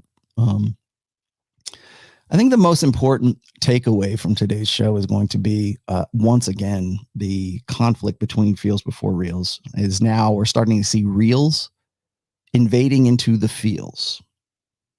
And you will see, like, I think that it is just as important. Like, if you're going to say, well, I have a red pill lens and now I can't listen to 80s power ballads anymore. I can't watch movies anymore. I can't read anymore. I can't enjoy, what would you say here? Sancho is back. Nice. Here you go. Let's stock on your Russian vodka mix. No, don't buy Russian vodka. Buy Dutch vodka. Much better. Ask me how I know sometime. Yes, this is going to do wonders for my Dutch vodka brands. By the way, go get Kettle One. Go buy Kettle One. What else do we got here? I've had some other people tell me that too. By the way, I'm looking at the chat here. Some people have said, get out of the military. I'm not going to get behind. I can't get behind that message, but I will say this is that the military, at least in the United States, has, and by perceptually speaking, I don't know, I'm not there. Maybe you are, but perceptually speaking, from what I can see and from what's been sort of passed back to me from guys who are in the military, it has become more of a social program than anything else. It's like where you go. It's like a boys club, right? It's YMCA. It's like where you go when you don't know what to do with yourself. Well, let's go to the military. I'll learn skills there. It's like I said, it's a social program. It's like, how am I going to get trained for these? Instead of going to a trade school, I'm going to go into the military. And it seems to me like that is, at least if it's not the truth, then it's like the primary reason. Like guys, people say, well, I don't know what to do with myself, so I'm going to go into the army and get the skills that I couldn't get anywhere else. I've got this great article here, and I need to sort of put this this topic here in the best perspective I can. I wrote this way back in the day. When did I write this? Where is it? This is called The Warrior Princess, and this is not in any book here. I wrote this. Oh, it was in 2016. Oh, wow. The Warrior Princess. Okay. This is the myth of the Warrior Princess. Okay, the Warrior Princess myth. In making 300, remember that movie 300? This was the sequel to it. In making 300 Rise of Empires, they realized they had a problem. The 300 from the original movie, by the way, were all men. So now in the next movie, we have Eva Green as a killing machine, admiral of the Persian fleet. Wait, that's not enough. Let's end the movie with Lena Headey being a killing machine too, just to make the Warrior Princess quota. Now, what is the Warrior Princess? So the myth of the war, and I really need to put this into a book at some point because this was just a standalone essay that I wrote. The Warrior Princess myth is sort of like, have you ever seen the movie Brave? Have you ever seen pretty much any Disney Pixar movie that has a little girl who is like, standing up and breaking gender barriers, right? Moana, right? Brave. Practically every single one is just like that. Okay. It's Mulan. Mulan's a perfect example. Now that's kind of older, but like Mulan is a perfect example of the Warrior Princess. I have to break gender barriers, to break the combat glass ceiling, as it were. I have to dress up and become a man so that I can be treated and respected like a man, because I can fight just as well as any man can. And it's almost the culmination, I think, of this push to masculinize women ever since the sexual revolution. And that is the myth of the Warrior Princess. It's like Red Sonja, right? Maybe she's not a good example of this, but it's like the girl who is so tough and she's got a chainmail bikini and big boobies, but matter of fact, she looks not unlike Torsia in a chainmail bikini. But she's a sword wielding Conan. There's always got to be the parallel of, if Conan is this badass barbarian who doesn't take any shit, and he's like a powerful masculinized figure, and arguably so, the warrior, sword and sorcery warrior kind of thing. We've got to find a good female parallel to that, like Ms. Marvel or Captain Marvel. We can't just have, and again, she can't just be somebody who's, learns how to do this and picks up. Black Widow, right? Maybe that's an example. Like, I don't know what she would be the parallel for, but there's always got to be that because we have bought into the idea of the blank slate for so long that we want to say, well, men and women are just equals. We're just fine. As I just showed you before, clearly women are just as capable of combat as men, right? Well, maybe not in the reals world, but in the emotional world where we can write stories and film movies and pen comic books and whatever else it is, we can certainly have the fantasy of that. And we think that we should. But the problem is when we've got too many Red Sonjas, or we got too many Mulans, or we've got too many Brave or whatever, Moana. So, as soon as we've got too many of those, that begins to affect a generation who actually buy in and believe that. And they believe that they can go out there. And it's like, that's why it's believable when we see the girl with the airsoft gun going out there to defend her country. The emotional world desperately wants to believe that. Oh, she's going to do it. She's just as tough as any. But it didn't say women 17 to 60 have to stay in the country. You have the option to leave, ladies. Men, you don't got no option, because reality, the reals world, says that men are built for combat. And here's all the stats that prove that it's true. Right? So thanks, John, for whatever that was. Let me keep going. This was actually a pretty good article here. This was back in the day. I was listening to a feature interview on NPR on a long drive home about a week ago. Now people go, "Well, you're listening to NPR." I'll listen to a lot of different things, man. The interview was a semi-famous actress turned writer turned director who's known for her feminist slant on storytelling and forwarding the narrative of the feminine imperative, which is really equalism. Okay. So as not to confuse too much of the individual and more on the messaging, I'll just fast forward to the part of the conversation I thought was most salient, and that was this. And this is what she said. She says, there was a part in the film she's producing and directing where strong, independent woman, warrior princess cliche gets into a fight with the bad guy. And the guys on the set thought that her reactions were unrealistic and no woman would do what she was for the reasons she was doing it. But the women on the set were like, oh, totally. I do that. Hell, I'd do worse if I was in that situation. I told the guys on the set that if they really wanted to see gender equality, they needed to embrace all sides of women. They needed to let go of all of the preconceptions that women are nurturing or empathetic, and accept that all women are nurturing and empathetic, and accept that we can be just as violent or hostile as men when we're pushed this hard. Okay. I got to thinking about this part in the interview, and I got the insight into the belief system of a woman ego invested in the egalitarian equalist narrative that had been taught to her since her formative years. For women so saturated in equalism, there's a convenient duplicity that expects a safe environment in which they can comfortably and without risk of injury play out the fantasy of not just being as tough, but tougher than men.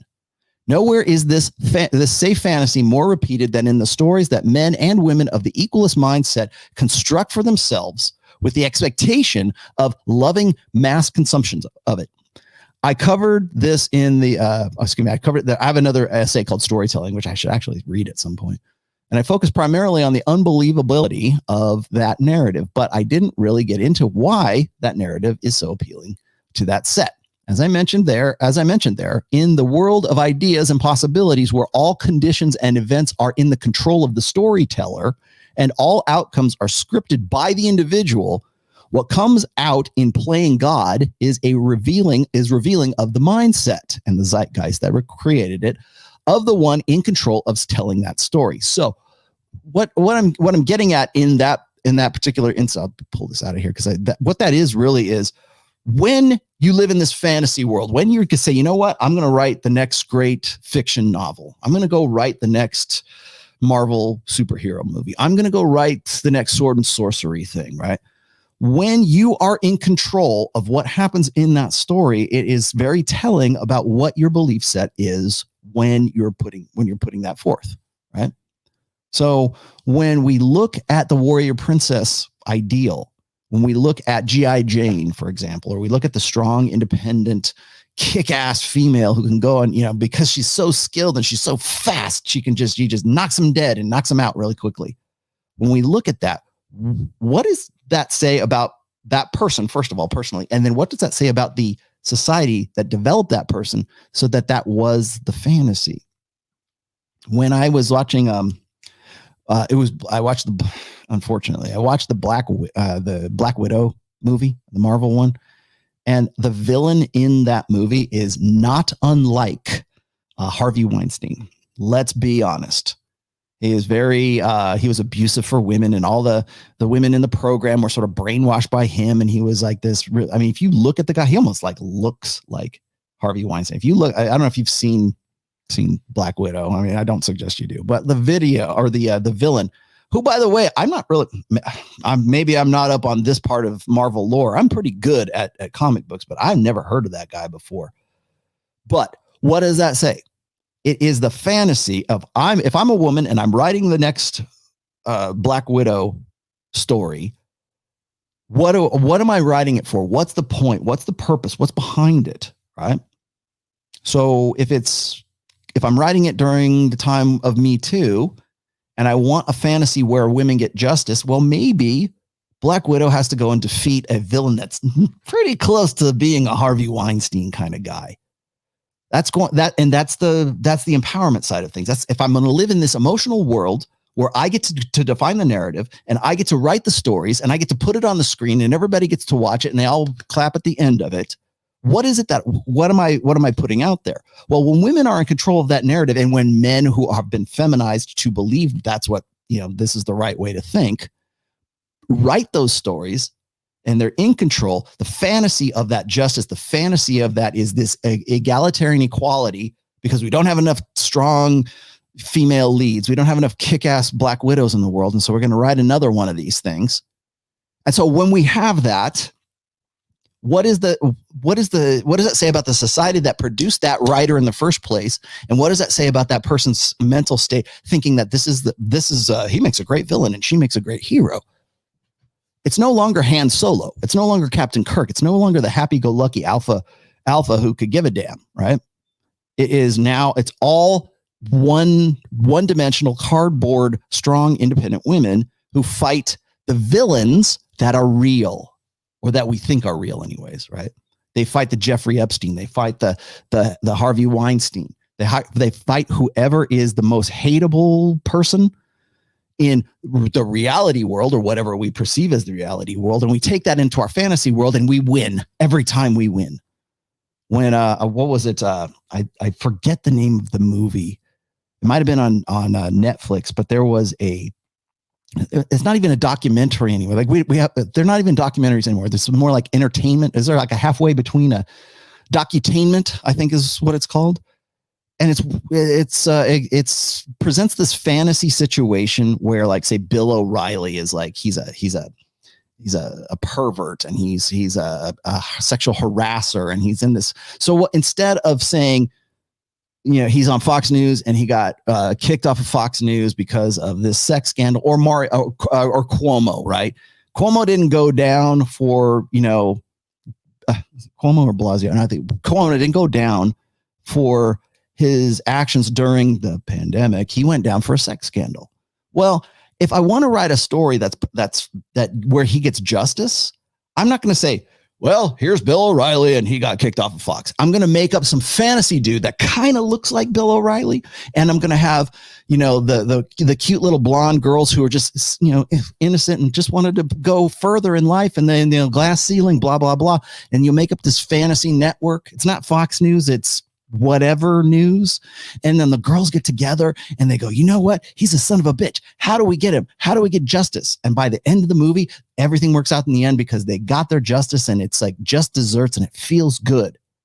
And it feels good because it seems like, well, this is what should have happened to this dude right here, because reality didn't follow along with the emotional appeals that were going on at the time when that reality was happening. So instead, we write this story and we write this narrative, and we produce a feature-length film so that we can feel good about, sending Harvey Weinstein from orbit down to the planet Earth and splats on the concrete or something like that. Ha ha! See, that's what we should have done to Harvey. Oh, congratulations. I hope you feel good about that. It's just really a revenge fantasy is what it is. But That's the point. That's the whole point of the warrior princess narrative, right? It's like, well, we can't actually win in reality, but let's create a fantasy where we do get to win. Let's create a movie. Let's create a story. Let's create a book. Let's create a song, whatever popular media it is. Like, who runs the world? Girls. Like that. That's exactly what I'm talking about. It's just in a 3-minute, 4-minute song. Like when, remember when Beyonce did her, was it at the Super Bowl when she had like the big old feminist sign in the back and she's up there just shaking her ass and all this other shit? That's part of that fantasy. It's like, well, we're still haven't got equality yet, but that's okay because I'm singing at the Super Bowl and we're getting there, girls. And it's this churn. It's this constant churn. And you'll never get there. No one will ever get there because they're not interested in solutions in reality. They're interested in feels in the emotional world. So that's why those movies are popular. That's why that music is popular. That's why that narrative is popular. That's why you'll see tweets that repeat this and regurgitate this and parrot this back to you constantly. And what triggers it is the reality that conflicts with it. So if you've got like guys who are, 17 to 60 have to stay in Ukraine, well, that doesn't feel good. I didn't go away from that feeling really good. I got an idea. Let's go find Miss Ukraine 2015 with an airsoft gun, and let's put that out there, and then we can feel better about ourselves, ladies. The reality might be that our sons and our sons and our husbands, and just like what Hillary Clinton, I got to put that one back up, right? Let's pretend that it's our our husbands and our sons and our fathers and whatever it is. Let's pretend that reality is horrible, but like we don't want to feel like we have any we're not accomplices in that. We're not associated with that. It'd be better if women ran the world, right? So that we could have this fantasy of, defeating Harvey Weinstein in space. Yeah. And so it's all about the churn.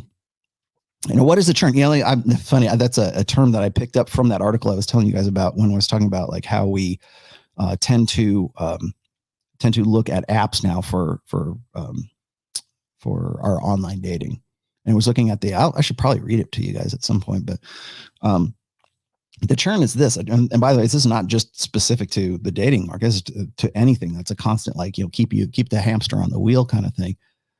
Dating is really easy for that. If you can commercialize anything that makes an emotional appeal, you can make a lot of money at it. Emotion is the single most monetizable commodity of human nature.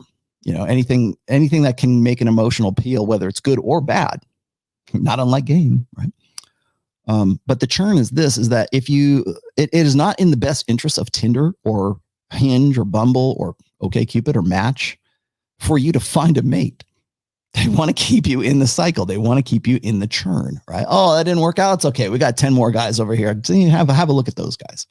Oh, that didn't work out. That's okay. Keep going until you're at such a point where you want to know why women keep ages of first marriage keep getting further and further out, like 30. Well, I think in some countries, I had that map where it was like in Europe, like the age of first marriage is just like in the mid 30s right now. Well, why is that? Well, because you're caught in the churn. Even if you're not on Tinder, the churn is still you wanting to see if you can, what's the next thing? It's the churn works for women because women have the hypergamous doubt. Is he the best I can do? Well, if I have an app that says, the guy you're with right now is a good guy, but here's 10 more guys who might be better. Churn. Guys too. Don't get me wrong. There's more guys on, dating apps than there are women. But if you want to know how you produce women like the ones that were in Tinder Swindler, churn, keep the hamster on the wheel until that hamster ages out, more or less. And then they go, oh, I can't believe men are infantile. And then there's another churn. Once that woman gets off of that hamster wheel, there's another wheel for her to get on. And that wheel is, oh, men ain't shit. Men aren't living up. If they were, they wouldn't be threatened by a high profile, high value woman like me. They're just egotistical, infantile children who only want to get with 23-year-olds because that's the reality. That's the real. The emotional appeal is, oh, they're threatened by a strong, independent woman like me, successful woman. No, they're not. Reality versus emotion. The emotion is you feel like indignation, ladies, when you get to be 40 some odd years old and you're not married and you have no kids. And then there's a whole nother industry that's there to sort of pat you on the back and go, it's okay, ladies, don't worry about it. You could be anything you want to at 43 years old. You could still have a kid. Did you freeze your eggs? Yeah, sure.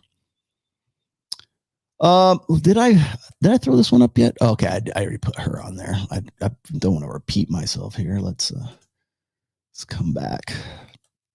Lizzo. Yeah, Lizzo's a really good example. And by the way, isn't Lizzo like looking for, like, she's putting out like calls for dancers who are like as morbidly obese as she is. And that's what Lizzo, you are morbidly obese.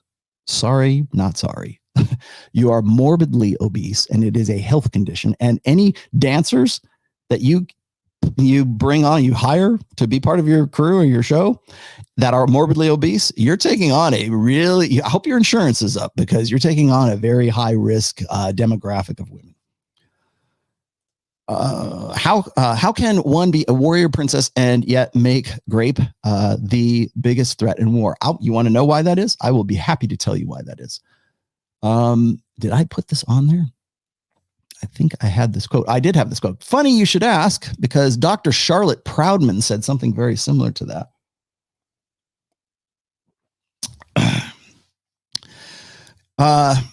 Forced copulation is an expression of aggression and oppression. It's a characteristic of extreme torture. When committed during times of war, forced copulation can be regarded as the ultimate symbolic humiliation of the enemy. Women are pawns in male war. Okay, but wait a minute. I thought they were supposed to be jumping to the front lines. I was listening to the minister speak in the House of Commons yesterday about war in Ukraine, and he said that men are broadly responsible for war. No, it is men who have orchestrated the war. And this is, of course, the narrative that if women ran the show, then we wouldn't have these problems. If women ran the show, we wouldn't have to, there would be no war, which is ludicrous, but it is what it is. And then second of all, it's all about patriarchy. It reinforces a very old narrative that should have died really back in 1974-ish. Patriarchy is no longer a thing. It has never been a thing. If you were born in, let's say, the Gen Z or Gen X, or excuse me, we're all really the latter half of Gen X, millennials, or Gen Z, there's no such thing as patriarchy. Sorry. No, not anymore. It died a long time ago. But the myth and the boogeyman remember, if there's no boogeyman, no one gets paid. And when patriarchy is the boogeyman, it's much easier to stoke indignation in women. Again, emotional appeal versus the reality on the ground. Now, what's the reality on the ground? I'm glad you asked. If you go and you read the book, I believe it is, I'm pretty sure it's either The Blank Slate by Steven Pinker, or it might be The Ape That Understood the Universe by Steve Stuart Williams.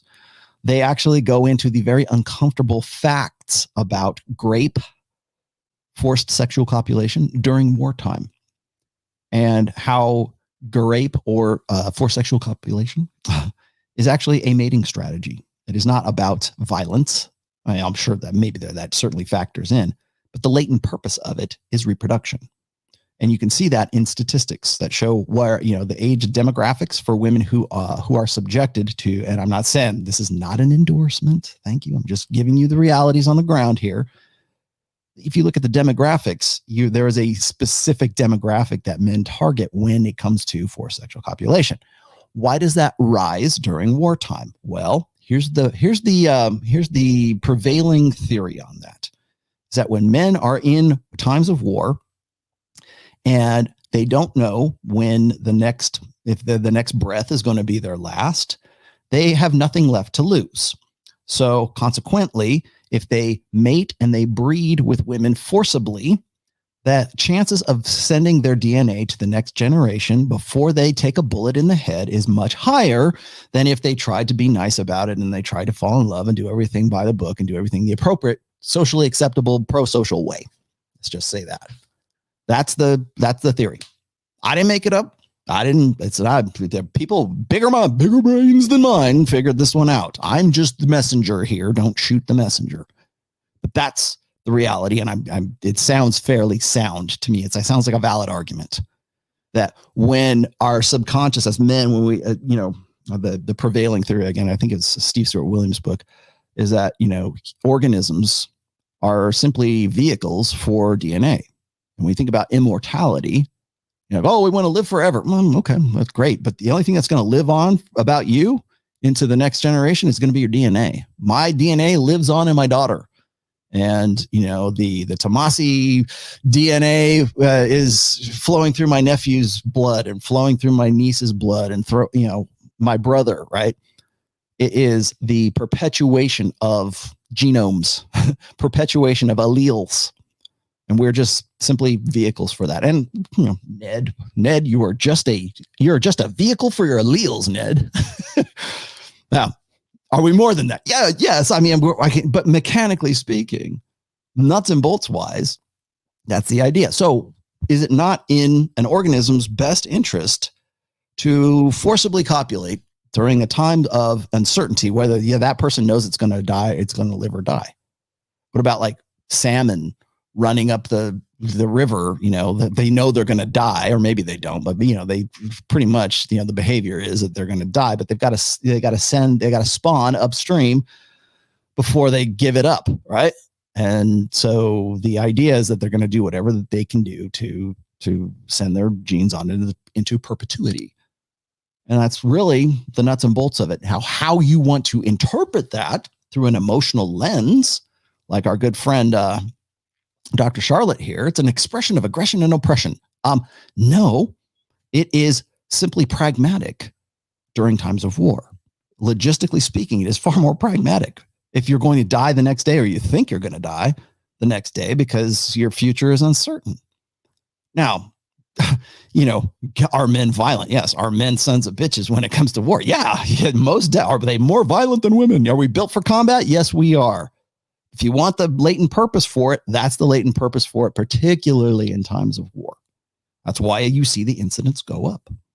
Oh, it's they're like, and again, it's this idea that they're taught this, teach men not to grape, right? It's part of it. It's a practical decision at that point. I'm not saying it's right.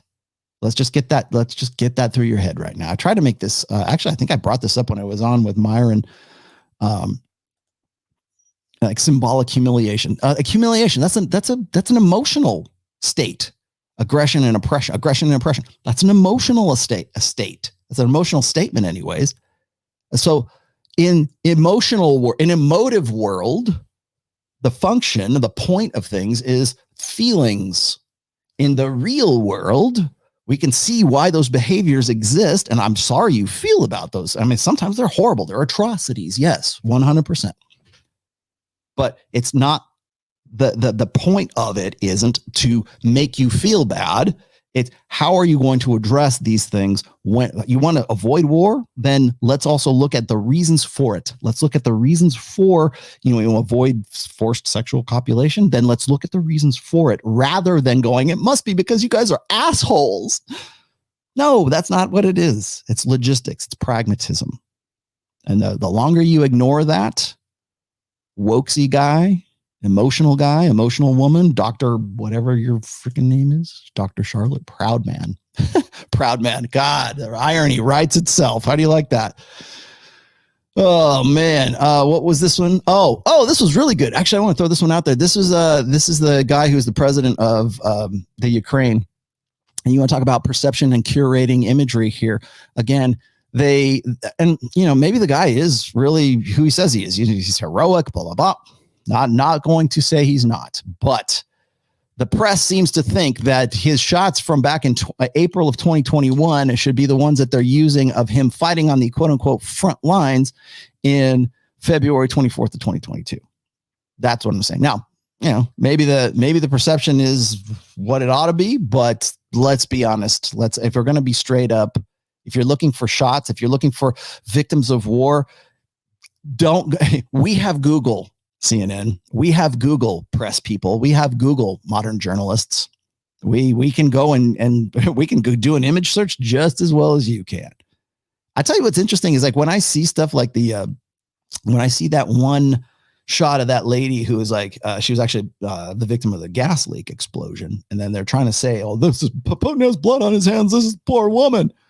Well, of course, they use a woman. They don't use a guy. They don't use, they don't say, oh, look at these dead people that are out in the streets. If it bleeds, it leads. Well, if it bleeds, it leads, and it's a woman, that's a much different emotional impact than a guy, because we want to protect women, especially men. Men definitely want to protect women. We have an innate protector instinct to protect, to keep. I can read you the big head babies thing again if you really want me to, but we have an innate male protector dynamic, part of our internal wiring, our evolutionary firmware. So when we hear a woman cry, it's different than when a woman hears a man cry, or when we see a poor old guy who is the victim of war versus a poor old woman who is the victim of war. And we go with that because that imagery is more powerful. It creates a more powerful emotional impact than it is if there's a guy there, because that guy should have been able to take care of his own shit, right? If you got a guy who's like, say, 22 years old and he's yoked and he's built and something, he's dead there in the streets and he just wasn't up to the task, that is not as significant an emotional impact as if you have this poor woman who's, in a soup line somewhere, or these disaffected refugees being forced out by, the invading force. That makes a more emotional impact. It's okay for men to die in movies, but it's not okay for women or children or dogs to die in a movie, right? That's horrible. But we can die in droves, man. We can fall like wheat. But because it's a different impact. And I'm not saying it's right or it's wrong. I'm just saying that that's where our heads are at. Because we have a protector instinct for women. But again, the idea that we're going to create an emotional impact as a result of curating those images, it doesn't even matter if they get found out today. If CNN gets their asses nailed to the wall because they used a picture from 2018 to try to stoke emotional responses in people will defend that. They'll be like, well, it's sort of true anyways, right? They don't care because they don't want the feeling of actually having been used. And it's to the point right now where like major media outlets, they already know that. They're already factoring that in. They don't care. Got the clicks. That's all that matters. So, well, you used hey, I can imagine. Can you imagine this happening? The conversation. Hey, you guys, in the selecting the picture. You guys used a woman from 2018 in a gas leak explosion. Don't you feel bad about that? Nope. They're already on 3 more stories ahead from beyond where they made that decision, because they already factor that in. Even if they get called on it and they have to produce a retraction, there'll be less people who viewed the retraction than there are the people who actually watched the original image. And that's all that matters. Now, think of that on a meta scale. Think of that on, it works for Instagram. It works for your dating profile. It works for your hustle. It works for what that impression is all that really matters. Like what was it? It's the Captain Marvel effect is what it is. Like when Captain Marvel came out, the idea was that they knew that it was going to be a dog of a movie, but they put it out anyways because it had this narrative that they wanted to foist out there. And so what Disney/Marvel did was they bought out the ratings for Rotten Tomatoes to make it seem like it was a really great movie, right? But everybody said, "Oh, this is bullshit," but didn't matter. Already had taken, but it's got an 86 rating or 96 rating on Rotten Tomatoes. Didn't matter because the initial impact had already been made. And then you'll get the follow-up. And this is also, by the way, part of the marketing is if you didn't like Captain Marvel or those kinds of movies, whatever the all-female cast of Ghostbusters, if you didn't like our pro-female, strong, independent woman movie and it's getting panned, it's because you're a misogynist. And they already plan ahead for that narrative to come up after the movie's been out for like 3 or 4 weeks. Like how that works? That's now part of the marketing plan because they already know that it's here today and gone tomorrow. They always say, what is it? The internet never forgets. It doesn't. But you know what? People have very, very short attention spans today. And all that matters is that emotional impact because we live in an emotional world. And the only time we're going to wake up to that is when the tanks are rolling down your main street, when you're actually bullets are whizzing by your head. And then suddenly it won't be about emotion and it won't be that. It'll be about the reality on the ground. And at some point, we're going to have to wake up to that. What did you say? Let's see. I got to that. Dick Maximus. Nice. I like that name. There you go. Dick Max. Here you get one of these. Dick Maximus. Stop the show. Dick Maximus put a chat in. I'm in the army and many female soldiers are failing the new fitness exam because of its focus on upper body strength. A mediocre male passes it easily. Yes. Isn't it? Correct me if I'm wrong, but isn't like the upper body strength requirement is to do 4 pull-ups? It's just 4. I remember reading that when I think Pat Campbell told me about that back in 2017 or 2018. And so I went to the gym the next morning. I'm like, can I do 4 pull-ups? I easily could do 4 pull-ups. And I was like, damn, man. And I was like, I'm late 40s back then, early 50s. 53 now, but it would have been, 49, I think is when I came into that. And I'm like, how can I do this? And these women can't. Most guys can't either, too, by the way, because there's a lot of fat asses in the. I think one of the major problems that new recruits is trimming these guys down to fight in weight, right? And that's another thing. It's like, well, why should I have to get myself thin to serve my country, right? It's body shaming. Well, body shaming, that rationale doesn't work when people are trying to kill you. Dick Maximus, feel free to chat anytime. Let's see. Stock. Okay, I got that. Let's see. What do you think? Grandpa Biden going to step down due to hitting Alzheimer's? I think that if he does, now is the most convenient time for him to do so. I was wrong. I was wrong about one thing. I thought that Kamala Harris would already be president by now. I even bet John from Our Life Dating $300, right? I was wrong. And I paid him. I did actually pay him in crypto, but I paid him $300. And John was wrong as well, because he was telling me, swearing up and down that that Russia was never going to invade the Ukraine, and here we are. He mentioned that on yesterday's show too, but it is what it is. I told him, I said, I didn't want to make too big of a deal out of it. I was like, I have the feeling, this was my prediction anyways, was that Russia's going to invade Ukraine and China will invade Taiwan, because those are the territories that they want the most. And when there's blood in the water, and when they sense a very weak United States, which is the only place they're going to get pushback from, is going to be us. Who else, right? Who else can possibly do that? Biden's just going to stand down, because either he's too mentally incompetent, which is what I would go with, but either that or he's bought, and the whole administration has been bought. So they're not going to do much of it. We're going to have really tough sanctions. I'll tell you what was funny. Like when I was on Rule Zero, just quick answer to your question here. When I was on Rule Zero yesterday, when Jen Psaki, press secretary, is out there, she's talking about, we're going to have really tough sanctions and blah, blah, blah, and Peppermint Patty up there. And I'm like, what? What sanctions? Oh, we're going to kick them out of SWIFT. Okay. Explain that to me in like bonehead English. Well, how is that going to make any kind of difference and really, really fuck their world up? How is that going to work? They wouldn't be able to tell you.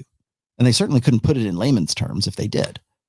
And if they would have pressed Jen Psaki to say, okay, what are these sanctions? She probably wouldn't be able to. Maybe she might name 1 or 2. And then that would be enough to satisfy those guys to get them out of the room so they could go look up whatever the fuck she was talking about, and then come back and go, wait a minute, she was full of shit. Doesn't matter, because there was at least 2.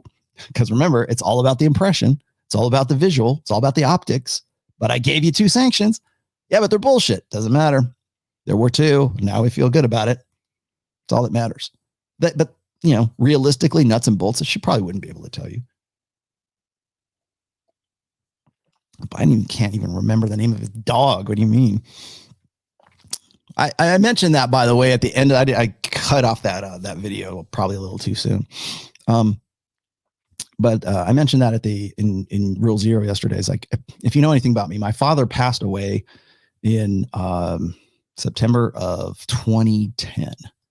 And he had early onset Alzheimer's, and was in an assisted living. Passed away before I think it was right after he was 7. I think he was 72. And I know what Alzheimer's is like, and I know I had to deal with that for probably a good 6 years before he passed away. And he was actually, I didn't realize I was dealing with it until like 2 years into it, and I'm like, oh, wait a minute, okay. Is this really going on? Because you don't want to, especially when it's early onset. My dad was in his 60s when it started hitting him. And I was, late 60s, but I was like, what's going on? It takes you, if you're like a regular dude, like especially if you're caring for like elderly parents, he wasn't even that elderly, right? I'm like trying to say, I didn't want to believe it. I didn't want to actually say it was my father actually got dementia. Is there something wrong with his, mental processing? And there was. And then finally we realized this. We go, oh shit, he can't take care of himself anymore. And he doesn't remember the names of his grandchildren. And, progressively you can't, drive a car. And I know what happens. And I see a lot of similarities, let's just say, between what my dad went through and what I see happening with Joe Biden. And I think, honestly, I don't have any love for Joe Biden, but I will say this is that it is a crime. It is a tragedy what they're doing to that guy. But yeah, he is not mentally capable, certainly not in wartime. And they know this. Let's see. Wartime does not allow for chivalry. And this is a Burning Wolf. What should I give you, Burning Wolf? How about you get to dump that bitch? Dump that bitch. Yeah. Burning Wolf. Wartime does not allow for chivalry and other privileges granted to women. Okay, let's keep going. Just another hostile soldier, girl soldier are liabilities to their unit. Yeah. Chivalry, by the way, is a male concept. It is not a female concept. What most women think of as chivalry is actually the romantic ideal, and it is a sort of a vestige, let's just say, of courtly love. Men should put down their coat from a lady over a muddy hole so I can walk across it. Carry me across the threshold. Pick me up from my carriage and take me, you savage. No, it's there at one point, the actually chivalric code, at least in the West anyways. I mean, we could talk about the Bushido code as well. But if you look at Western societies, when the chivalric code was a thing, there was no, and be good for women too. That was added later on. But chivalry right now is an old order benefit that women want, while at the same time they want new order privileges.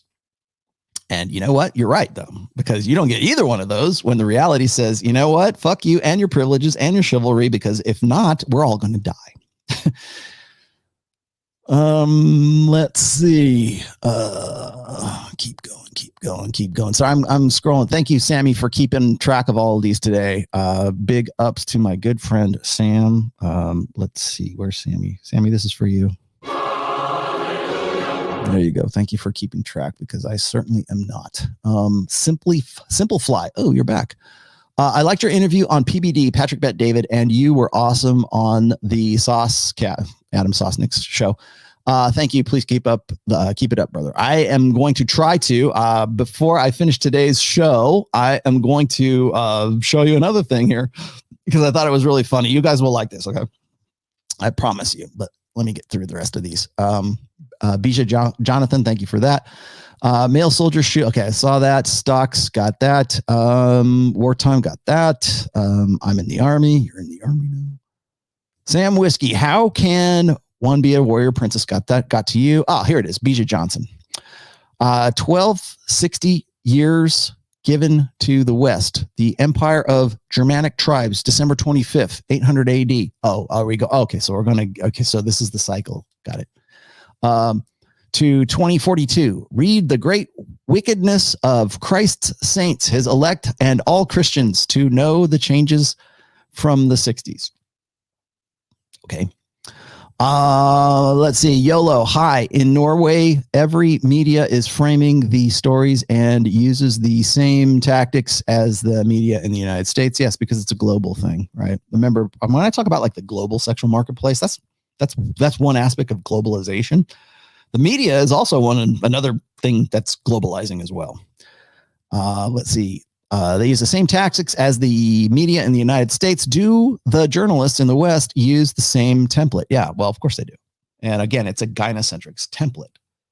So when you see these stories, even I think, Deepika Bardashwan, she was posting a lot of stuff on Twitter about like the stuff that's going on in the Ukraine from India and Indian news coverage of it as well. And it is almost verbatim what Western sources are throwing out there. And that was funny because she's actually got a really good, take on all of that. I'm going to get her on. Should I get her on Wednesday? I have been meaning to get Topeka on this show for a very long time. The reason I haven't is because when it's midnight here, it's like noon there. And so it's like it's almost, do I live on the opposite side of the world as you, Topeka? In most, let's see, Sam Whiskey. In most societies, war is a rite of passage from young men, not for women. Okay. Caleb gives me a 990 thing, and of course, let's see. I'll read it, but let's see if I can put it on the screen here. I don't think I can. Sammy is a little worried. Oh, here it is. That was that last one. And Sammy's a little worried that this is a troll post. So let me go have a look at it. I don't care. I'll read your troll posts. I'm more than happy to read troll posts, especially if they're like $200 troll posts. I'll be happy to read those for you. Oh, this was, that was YOLO. And let's see. What else we got here? Oh, and by the way, yes, I did see the story. I did see the story about Russian troops or Russian young men in the army hitting up Ukrainian women on Tinder. That is game recognizes game. It makes me wonder, like, how many of those girls are like returning their phone calls, right? Let's see. Got that. Thank you, Sam, for that. Sam Whiskey. And let's see. Sorry, I'm really catching up here. You guys have been very active in the chat today. Thank you very much. Okay, so I'll put it up. Let's talk about it. In previous shows, you've said that everyone today, at least in the United States, are feminists, including yourself. Well, we're subject to feminist influence. Let's be specific about this. Since that's the case, how do we determine acceptable feminism from unacceptable feminism? Okay, well, there is no acceptable feminism, first and foremost. Now, and this is not a troll post, by the way, Sam. When I say that if you were born between, say, like since 1964, like prior to 1965, prior to the sexual revolution, if you were born prior to the sexual revolution, in most cases, you probably have some value, you have some belief set, you have some way of thinking, you have what right and wrong, whatever it is, or you have some certain understanding about gender relations that was influenced by feminist ideology. That's what I mean when I say that. The reason why I was saying that back in the day and still do today is when women say, well, or I think it was Milo Yiannopoulos used to say this. He would say, only 16% of women actually identify as feminists today. Ladies, you're on the losing team. That's what he was implying anyhow. And I'm like, that's kind of ludicrous because today, if you believe that women should have the right to vote, then that's I do. I think women should be able to vote, but I also think that they should be held accountable for the decisions that they make, but we don't do that. I don't want to disempower women, but that is as a result, by the way, of, somewhere along the lines, people saying, oh, it's right to have, it's better for women to have representation in the political process. Great, fine. But when it comes to the consequences and the results and the products of those decisions, that's when we go, oh, well, it's men's fault. That's why I talk about that. But that idea that I think that my daughter should be able to do whatever the hell she wants to do, or she wants to be able to vote or whatever. I'm not trying to silence my daughter in any respect, but I will hold her accountable. But that's an example of feminist ideology that has sort of seeped into our social fabric, right? That's why I say that. So is there acceptable feminism or not? No, there's not. No, there's not. And by the way, there are no waves of feminism.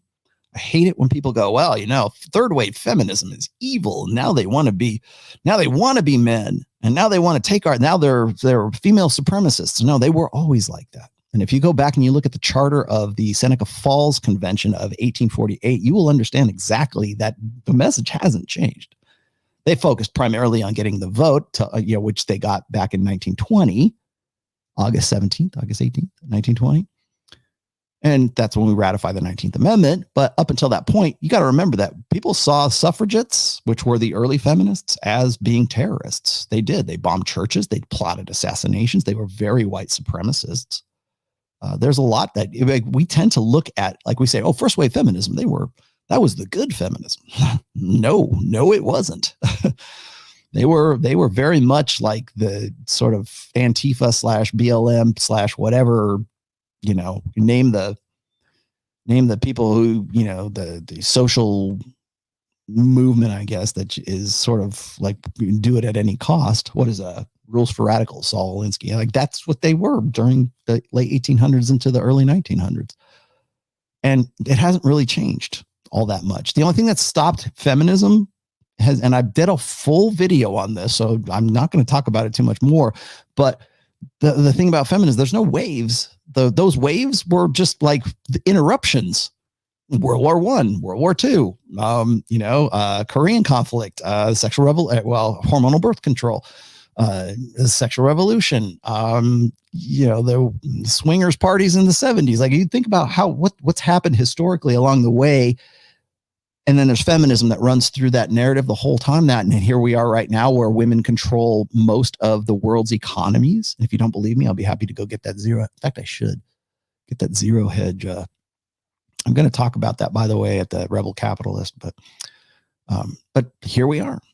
So yeah, you probably have been influenced in some way with feminist ideology. So to say I identify or I don't identify with feminism is kind of like meaningless in 2022, because for 4 generations, you've been influenced by it. That's what I was getting at, Caleb. Thank you very much for that question. That was actually a really good question.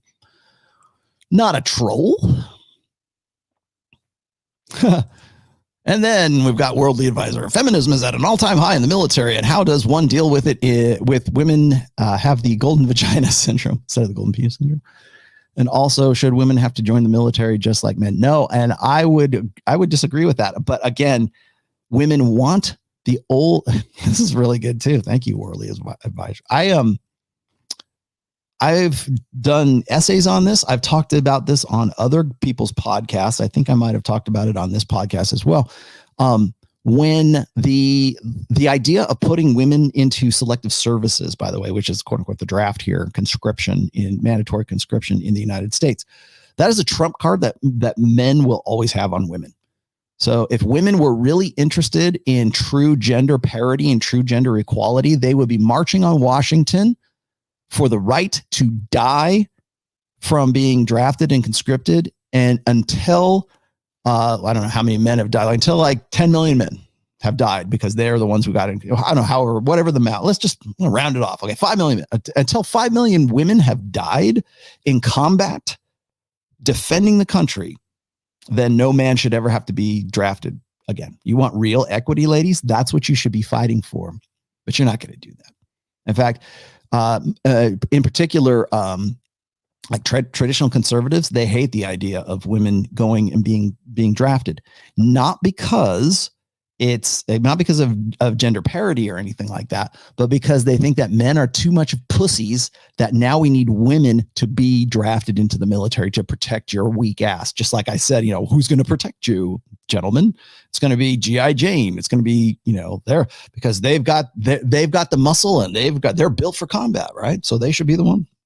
No. And that's why it didn't get ratified, by the way.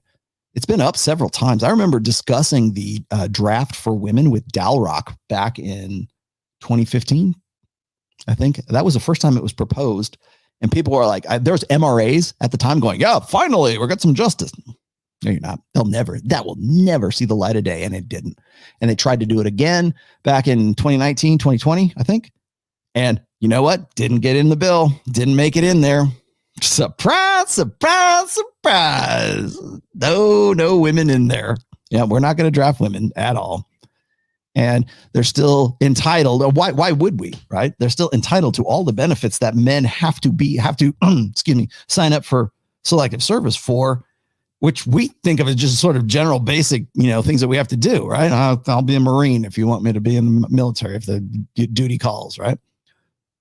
So now I can get a student loan, and now I can get a driver's license in some states. Now I can get, X, Y, and now I can vote, whatever it is, because I signed up for selective services, but because you have a vagina, you don't have to do that.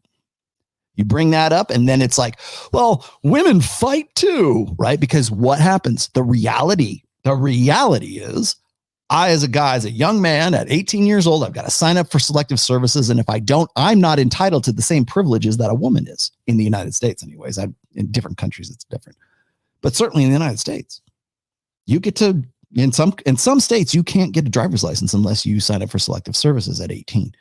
And in some, I'm fairly certain there are still like student loans and grants, like Pell Grants and stuff like that. If you didn't sign up for selective services as a young, if you have a penis and you're 18, you've got to sign that paper and say, I'll join the army if shit comes down. You don't have to do that as a woman. That's the reality. That is, you don't get to argue against that, ladies. No feminist, no suffragette, whatever the hell. No one gets to argue against that reality, but instead that makes you feel bad. So, well, that's horrible, but it's because patriarchy. It's because men run the show. It's because X, Y, and Z. No, it's not. That's the reality. And that's what you're going to have to deal with. And I know that sometimes it's just like, I didn't feel good when I left that interview. Yeah. Well, you're not going to feel good when I say men have to sign up for selective services and women don't, because if they don't, then they don't get the privileges that you do. What do you have to say to that? Well, women fight too. Yeah, electively. They don't have to sign up for shit. But that's again, outside reality world, emotional world. And when they come together, what happens to emotional world? Let's make up another story that makes us feel better. Let's make up a villain out of Harvey Weinstein so we can win. That's what it comes down to. Okay. PP. You own PP. I need a sound drop just for PP because he gives me $100 super chats just so I'll say his name, Zachary. That's the Marine Corps standard. God, where'd it go? You know what? You're goddamn right. No, actually, that's not even a good one. Here's a good one. Thank you very much. Can I be in charge for a while? Yeah, you get that one. That was pretty good. I got another one. Wait, where's the other one? Here's this. What is your major malfunction, numbnuts? Those are too good. Sorry, I'm having too much fun today. King Darius. Hey, man, what's up? I'm also in the army. I can tell you that the women all try to get preggo when the deployment times comes. Yeah. What do you have to say to that, ladies? There's reality right there. We can look at it statistically. It makes me feel bad. Why? Well, because women get pregnant. They can't help it. Maybe they wanted to get pregnant at that time. You don't know, do you? Who hurt you? Who were your parents? What was your family like? What was your childhood like? That has nothing to do with the fact that women try to get pregnant when deployment comes out. Who hurt you? Only an emotionally damaged person would bring that up and make me feel bad with facts. Sir, Mr. Jason. Hey, man. What's going on, brother? Sending my tithing for the gospel. Keep on preaching. I am trying my best, my friend. Here, you get this. There you go.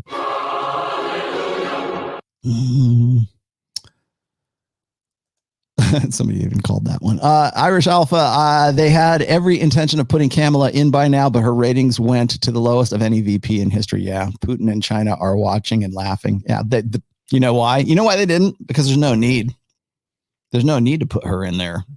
As long as he's still breathing and he's still fumbling around, he's like Biden is worth more to embarrassing this country than putting Kamala into that position. I mean, it should probably be an embarrassment too, but a greater embarrassment is that this is the guy that we say, oh yeah, he's in control. Don't worry, he's driving the bus. Don't worry, he's on top of everything, and he's going to consult with the military leaders, and we're going to form a plan of action. Dude belongs in an assisted living facility. A guy needs hospice care at this point. And the fact that he's still there is just this. The longer he's there, the more they can laugh at it. And by the way, culturally speaking, especially when it comes to China, symbolism is very important to Asian cultures. I know this because when I was working in casino gaming, you had to be very careful. You had to be very cautious about the things that you would put into advertising to Asian gamers. So I don't know if you know this, but like in the casino industry in Vegas and Reno and probably Atlantic City too, I would, any place that has gaming, a big demographic that that gambling institutions want to appeal to is Asian gaming. And I'm not just saying Chinese, although that's a big portion of that demographic, but you have to be careful what your message is, to the point where you have to be careful of the type of red that you put into an advertisement. It has to be like Pantone, like 86 or some shit like that, right? There's only one key ink of red that it appeals, and it's red and gold, and it's lucky, and you have to know something about the culture itself. Is it the year of the monkey or the year of the tiger? What, that kind of stuff. We have every damn casino in the world, and I believe it's in like February, as a matter of fact, like Chinese New Year. I think it's at the end of January or the beginning of February. Those are big deals. Those are big events for casinos and casino marketing. And so you have to understand the symbolism. There was here, I'll tell you really quick. You want a quick Rollo story? Here's a really quick Rollo story. I was not personally involved in this, but I knew the people who were. When the MGM Grand in Las Vegas first opened up, the entryway into the casino, the main floor of the casino, used to have like a golden lion, like the mouth of a lion, and you had to go through the mouth of the lion to get into the casino marketing, the casino floor right there, so you could go play table games and get to the slots and all that stuff. And you had to go through the golden lion. Now, why did they do that? Well, MGM, Metro-Goldwyn-Mayer, always had the lion in front of all their movies and stuff like that. And so that was a big deal. And I said, oh, well, how about it'd be fun if you just go through the mouth of the lion? That was the worst business decision that MGM ever made, because going through the mouth of the lion is like considered death and like bad luck to Asian cultures, right? Like that's the superstition, And so to go through the mouth of the lion, and they had gone to like great expense to put this golden lion in the the entryway to the casino floor, and they had to go to all the expense to tear it out and put something else different in there, because no Asian gamer wanted to go through the mouth of the lion. That's what I'm talking about. Symbolism is a big deal. So the longer that we have this geriatric, Alzheimer-addled president it's just icing on the cake. Right? There's your story time with Rollo. But you didn't know I knew that, did you? Thank you very much, PP. Okay, what am I going to give you? Well, you got to get this for sure. That's the highest form of... Oh, wait, no, this is better. Here we go. FBI, open up! I just got it. Chris gave that to me like just this week. I love that one. I've been waiting for a moment to use that too. Irish Alpha, thank you very much. Kurds use women on frontline as ISIS believed they would, not to get into paradise if they were killed by a woman and fled. In the Ukraine, the women used these cheese graters to make Molotov cocktails and fled. You know what I tell you what's interesting is, do you guys remember Boko Haram? Boko Haram. Wait, here we go. Boko. I got that one too.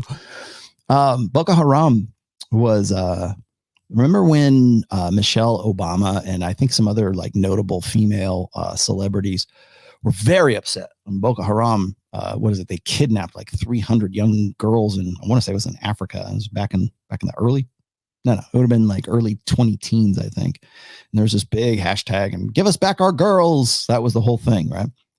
And I thought that was kind of like the height of hypocrisy at that time, because it was like, okay, I'm not saying it's a bad, please give us back our girls, you sons of bitches. But the fact that up until that point, they had probably gone through and made child soldiers of, kids as young as 10 years old. That didn't give us back our boys. Nobody said anything about that. But when the girls are the subject of the whole thing, then that's an emotion that made me feel bad. Give us back our girls. Right? Okay, but what about how about let's give us back our boys and don't put guns in their hands because they're just pulling the trigger just like anybody else. That's what I'm talking about. The perception of, the girls are our victims, but if the boys are there, it's all right. They're disposable. Men are always disposable. I'm not disposable. Oh, Samurai Flak, the pill conveniently came into the 60s just in time for the second wave of feminism. There's no waves of feminism. it is possible, maybe hypothetically, an equivalent for men is suppressed. Is it possible? Yeah, I've talked about male contraception in the past. People ask me, don't you think that will be sort of like the great equalizer? And my answer is yes. Yes, it would be if it was something that's feasible. Right now, as far as I know, we can, I find it fascinating that we were able to invent hormonal birth control for women back in the early 60s.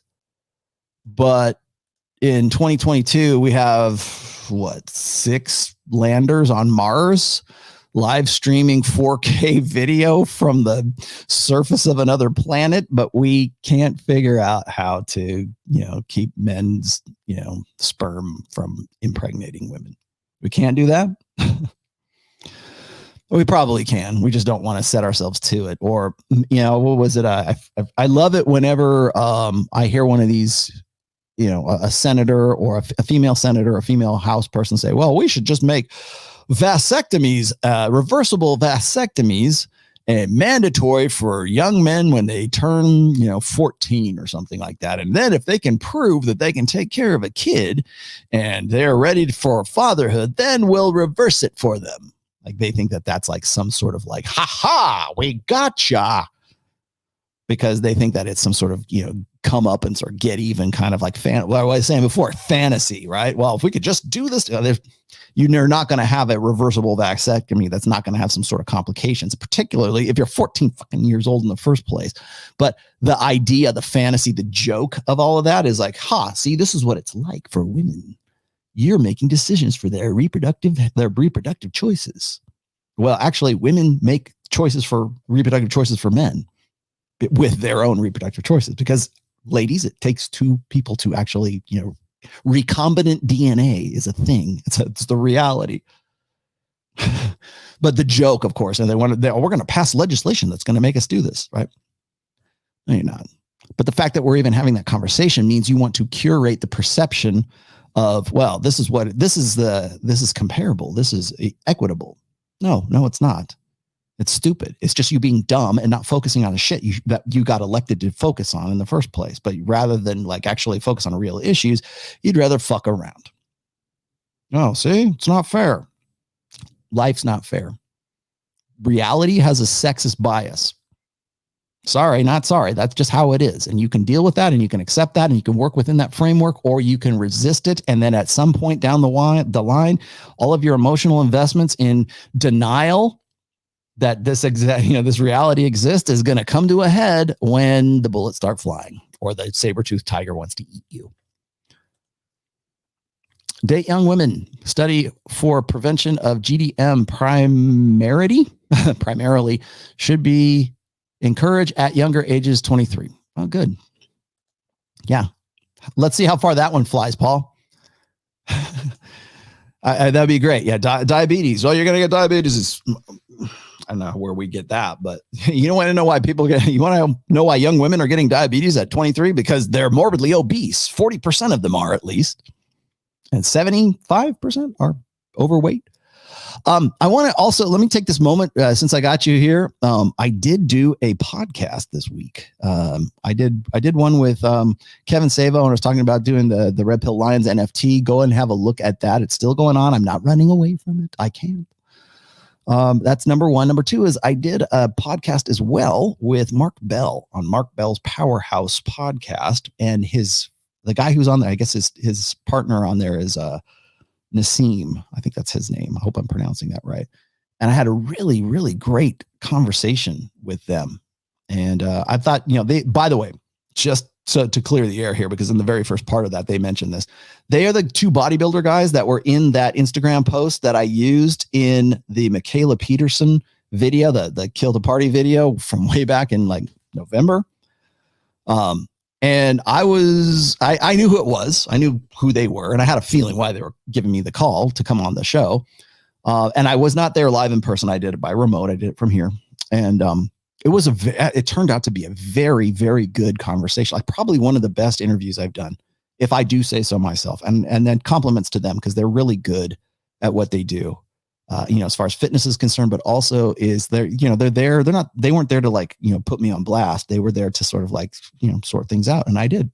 And they did too. And it was great. It was really good. So when that comes up, I'll be sure to let you know, either in, I'll make a comment in my YouTube or also on my Twitter, probably on Instagram as well. So wherever you follow me, once that podcast goes live, and I did it on a Wednesday, and it was a Zoom call, and it was pre-record. So I don't know what they're doing with it right now. I don't know what their release schedule is, but it should be pretty soon. So when it is, I'll let you guys know. It was fantastic. I'm glad to say I know those dudes. And let's see, anything else here? Paul says, I got to you already, Paul. Did I get to you? Yes. Yeah. And so anyways, so when I was on the Powerhouse podcast, we talked about that. We talked about obesity and overweight, being overweight. And I think that was part of sort of like women sort of unplugging themselves from, this emotional, like, it shouldn't matter what size I have, pretty or beautiful at any weight, beautiful at any age. And again, that's reality crushing the emotional state. It's reality impinging upon that, your investments, your emotional investments in what you think ought to be. And that's really sort of the crux of this whole thing. This was really good. Do I want to read this? This is really good. U.S. economy is now run by women. Actually, let me throw that one up there. This is the reality. And I don't think enough people really realize this. This is something I was going to use. This is off of Zero Hedge. This is actually one of my favorite articles by the guys on Zero Hedge. The U.S. economy is now run by women. Can you guys see this? Yes, you can. Okay. Put this down. I'm just going to read this. I don't really care about this dude. So I'm just going to do that. Okay, here we go. By Tyler Durden. I don't know who the dude is, but anyway, so much for patriarchy. At the top of the helm, and remember, okay, so we're talking about empirical data versus emotional investment, okay? At the top of the helm in President Biden's economic cabinet are numerous women. For example, Treasury Secretary Janet Yellen, Commerce Secretary Gina Raimondo, and Trade Czar Catherine Tai.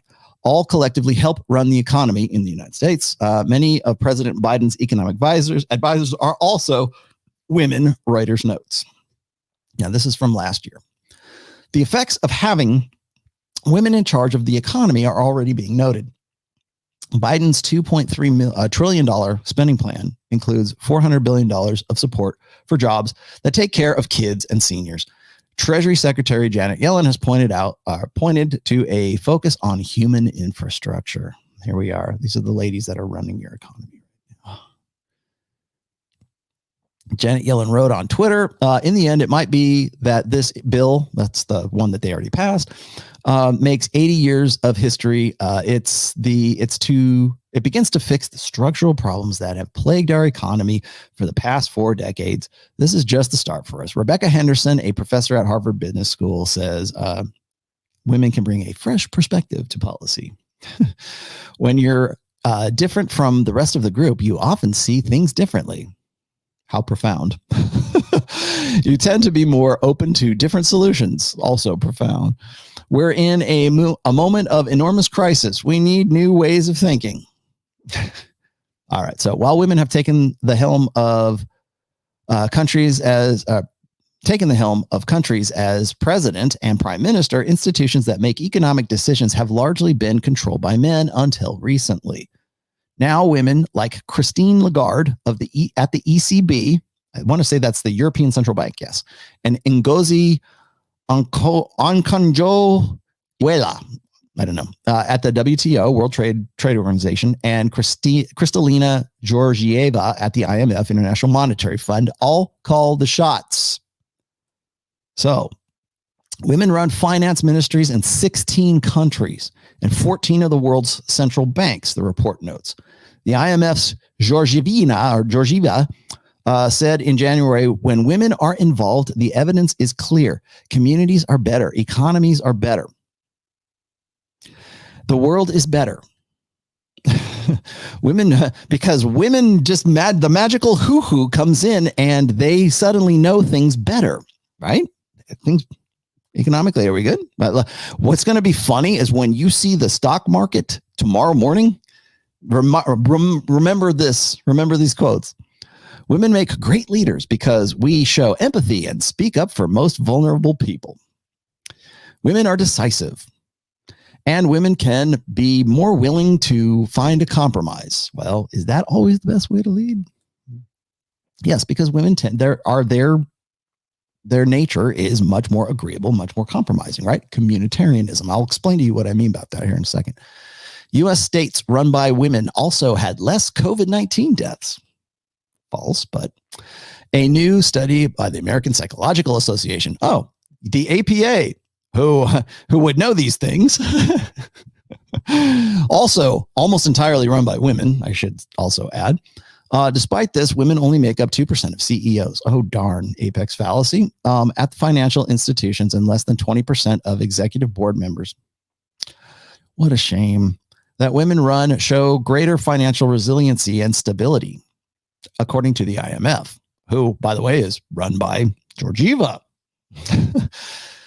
Let's see. I've been meeting with the Treasury Secretaries for 20 years, and their talking points have been entirely different. Of course they are.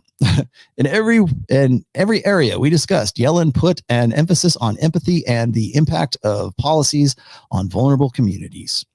Notice the focus on the word community. Right? Now, here's the stop. This is UN women. This is what we're going to do is keep repeating this. Stop interrupting women, right? Well, again, that's the mansplaining crap. This is the UN women, and this is Twitter women. Stop interrupting. Stop. Just be quiet. You men just should not say anything. Doesn't sound like it's very inclusive. Doesn't sound like it's very empathetic. Doesn't sound like it's, certainly not from the UN women's perspective. It sounds like it's actually trying to silence you if you have a penis. Maybe the guys who 17 to 60 years old, maybe they should interrupt women. Call me crazy. How about the guys who have to sign up for selective services? Can we interrupt women too? Is that all right? Can we do that? No? Okay. Well, let's also look at these facts. Thank you. It wouldn't be a Rational Male show if I didn't quote Rolf at least once. And this is, by the way, back from January of this year. Women opt for more egalitarian redistributive policies than men. And they prioritize equality over efficiency and report a greater willingness to share wealth. Sound like redistribution? I think I've quoted this before. I won't read the actual full quote here, but that's again from the Springer article. I think I put this up before. This is another one. This is from July of 2020. Both men and women rated research. Okay, that's for, actually, let me read this. Both men and women rated research findings that described sex differences that were flattering to women as more congenial and judged the research, revealing them to be higher in quality. So all you need is a magic vagina, and your studies are automatically thought of as long as they're flattering to women, are more congenial and judged by as research revealing them to be higher in quality, simply because there's, brand woman is on it, team woman. Sex differences in emotionality, with women scoring substantially higher, were larger in wealthy and gender egalitarian countries, replicating a well-known pattern. I think I've quoted that one now. The one I wanted to get to is these two right here. Steve Stewart Williams, my man. Male students preferred protecting free speech over an inclusive and diverse society by a decisive 61-39. Female students took the opposite position, favoring an inclusive, diverse society over free speech by 64-35. That right there should be a wake-up call to anybody who anyone who doubts me about this stuff about perception versus ego investments. That should be, if you doubt when I talk about how women are more communitarian and men tend to be more merit-based when they organize societies, this right here is a smoking gun. When I talk about, women are more predisposed towards socialism and communitarianism and probably communism as the ultimate, go on down the line, right? The logical extension of that. Whereas for men, when they develop societies, it's ideally based on merit, and based on performance, based on competence. That's why it's hierarchical. For women, it's like a circle, right? It's communitarianism versus hierarchy. And here we have it, black and white. What do you have to say about that, ladies? It made me feel bad. I don't want to watch him anymore. Rob Henderson, until 1980, the 1980s, women were more right-wing than men. In the 1990s, the pattern reversed and women became more left-wing than men. I haven't put this up before, so let me read this. First, we found that in established democracies as recently as the early 1980s, women tended to be more conservative than men in their ideology and voting behavior as early studies suggested. Okay, I'll just read the highlight parts. Moreover, this pattern persists today in many developing societies where women continue to prove slightly more right-wing than men, even after including a range of social controls. Yet, most importantly, we also found that in many post-industrial societies by the 1990s, women have shifted leftward, producing a modern gender gap similar to that which currently exists in the United States. Nevertheless, by the mid-1990s, we established that women are now no longer more conservative than men and are often more left-leaning in many established democracies. What do you have to say, ladies? I'm connecting dots here. Please tell me I'm wrong. I would love for you to be able to tell. Oh, that's him again. Sorry. I'd love for you to be able to tell me I'm wrong. I just work here, just reporting the news. I'll go ahead. Fresh outrage. You guys consume it and I'll make more. Yeah.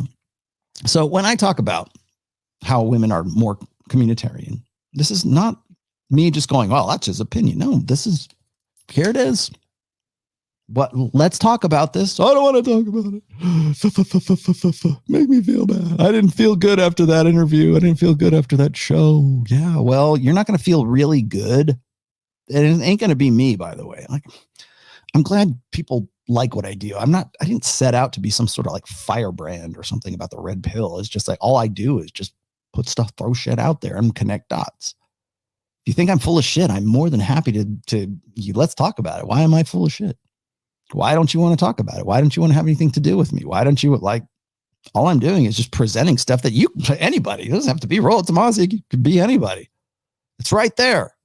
And the further we go into the 21st century, and it doesn't have to be intersexual dynamics, the further we go, the more you're going to see reality encroaching on that emotional world. What do you got? Rollo, my Morpheus. Okay. Let's see. You get, there we go. Say my name. Exactly. Is it even worth to talk about these truths to a male family member that lives in a different country, that there are no males to be more inclusive like a woman? I don't know. It kind of depends. I guess it would sort of depend on the country.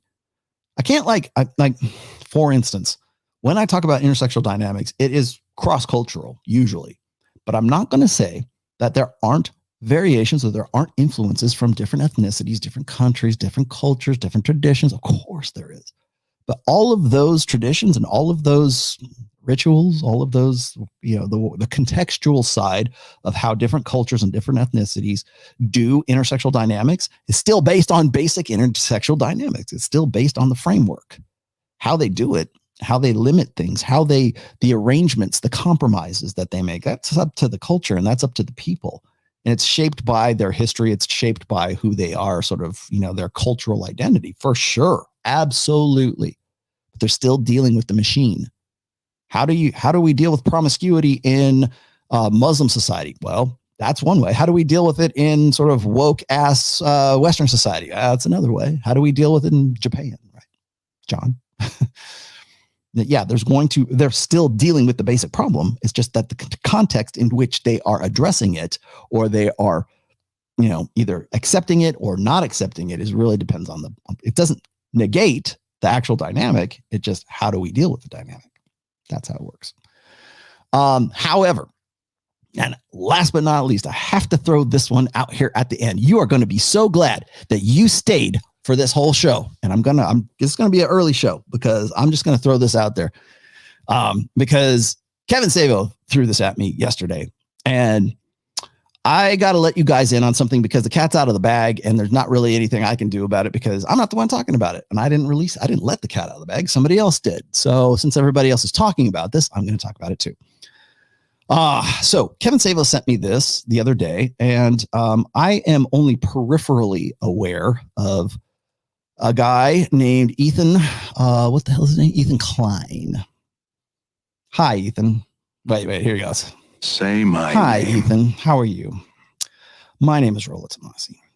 And apparently, what did you say here? I am not a troll. You're not a troll? I'm not a troll. I want you guys to see things through the lens of prophecy. Okay, well, thank you very much. Wait, here you go. Here's your prophecy. She's not a Christian! There you go.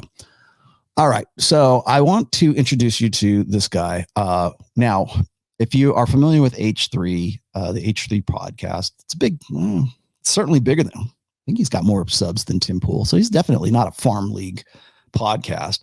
I had no idea that Myron was even talking about this guy. I'm only, like I said, I'm only peripherally aware of the dude because I think he was talking shit about Michaela Peterson at some point, and maybe somebody might have come up in my Twitter feed. I don't know who the dude. Honestly, I have no clue who this guy was until like Myron made a big deal out of him and said, "Hey, you want to go on this guy's podcast?" And he really wanted me to go with him. And it's in Los Angeles, so it's not too far from where I'm at. I mean, probably be there in like, it's a quick flight down from Reno. And I'm like, oh, sure, I would love to do that. I think I mentioned something about it on my last show or my last interview on Fresh and Fit, which was back in actually beginning of this month. And I said, it will be a great day when Myron and myself can actually go on the same podcast and sort of go head to head with whoever, right? Because I mentioned that because I'm Rollo and because I'm a white guy, I can only go certain places. And because Myron is Myron and he's a red pill guy and he's in the black manosphere, he's going to get calls from people that I'm not going to get, and vice versa, I should say. So it's not a race thing. It's just, those are our spheres. That's where we run. Mike Rashid is not going to call ROLLO TOMASSI, but Myron Gaines is going to go on his show and pretty much talk about the same thing I would have talked about anyway. So that's fine. Then, Myron and Fresh are going to get the call to go on Flagrant. They're going to get the call to go on Tim Pool. I think we're still waiting on that Rogan phone call. Call me, Joe. And so there's places that for instance, I went on Patrick Bet-David. I went on Adam Sosnick, and so did Myron and Fresh, right? We weren't there together, but we were there, individually. And I'm always happy to cross-pollinate. I'm always happy to say, hey, here's a network. Here's a guy. Talk to this dude. I brought Adam Sosnick into the studio on the Tuesday. I did the Patrick Bet-David show just because it happened to be convenient, and he lives in Brickell. Not Brickell. And it worked out, and they hit it off, and as I knew they would. And then a week later, they went on Adam's show, and that was fantastic. I thought it was a really great show. In fact, I thought it was one of the best interviews, or the best talk show I had ever seen Myron and Fresh on, because they weren't on the back foot. They weren't in there to go they weren't like a prize fight. I'll go in the ring and start duking it out. Like, it was just like, here, let's have a conversation. And I think Adam's a really good interviewer, and he's a really good personality when it comes to podcasts and stuff. But that's the deal, right? Well, when we get the call when Myron anyways gets the call from H3 and Ethan Klein, things are a little bit different. And by different, I mean in this, let's see if I can grab that. Where did it go? Is this it? Why, yes, it is. Here we go. Oh, damn it. Hang on. It's the wrong codec. I wonder if I can just throw this up there. Anyway, yeah, let me see. Maybe you only need to hear this anyway. So let's see. He said, we need to have ROLLO TOMASSI on. I call him Rollo Tony Browntown because of that Tim and Eric song. Can you guys hear that? I think so. She said, it will just be predominantly Myron. Is that the main guy? Which one's Myron? Which one's Myron? I just know him as Fresh and Fit. Yeah. Myron, I believe. Yeah, he's the main guy. He's not Coconuts in Barbados. He is not. No, he's the other guy. Myron Gaines. Gaines. It will be predominantly Myron and Rollo doing the talking. We think it will make for a good discussion between Ethan and his son. So he's once again icing out his dumbass partner, who I keep being like, why is this guy even hosting a show? His brain barely operates. Dude's talking about coconuts and barbitas. And now when it comes to debating us 2-on-2, our show, The Leftovers, versus their show, Fresh and Fit, he's icing out his homie again in favor of this guy, Rollo Tony, who we did some ops on. And apparently he's like the, quote, father of Red Pill. Sick. The problem is I don't know anything about Rollo Tony, and I just don't care about him. Nobody cares. Nobody wants to talk to Rollo Tony. I want to talk to Fresh and Fit. They're the guys.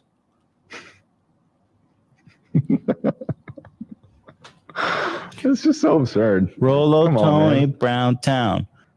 You know you got to give me some more. I don't know why I always love that song. It's great. Tim and Eric made a pitch to Rollos as a bit. Rollo Tony, Brown Town. Give me some more of those Rollos. I passed this along to Ian. Wait, so I told Ian to tell him, if you don't want to debate, just say so. Because it's like, how many conditions? Just call into the fucking show. I think he would prefer to have a discussion with just you two, since that was the clip that you two started. Yeah, 2 versus 2. We are happy to debate. By the way, and this is the guy who just last week was like, stop ducking me, bro. Have us on. All right. So and this is the dude, right? Now, I get it. I get his brand, right? I get why he's doing what he's doing. He's just sort of this fat, obnoxious, piece of shit that I don't know. A lot of these guys, there's a lot of dudes that, is that Jordan Peterson on his desk right there? There's a lot of dudes that sort of fumble into their niche. And I get the feeling that that's where Ethan is at now. I think so. What did you say? Wait. Let me back up a little bit, because Infamous Rifle asked me. He said, "Isn't he the dude that said he was like in better shape than Joe Rogan?" All right. Well, I can guarantee you this: if I at 53 years old had a pose down with Ethan, I can guarantee you I am in better shape than you are, Ethan.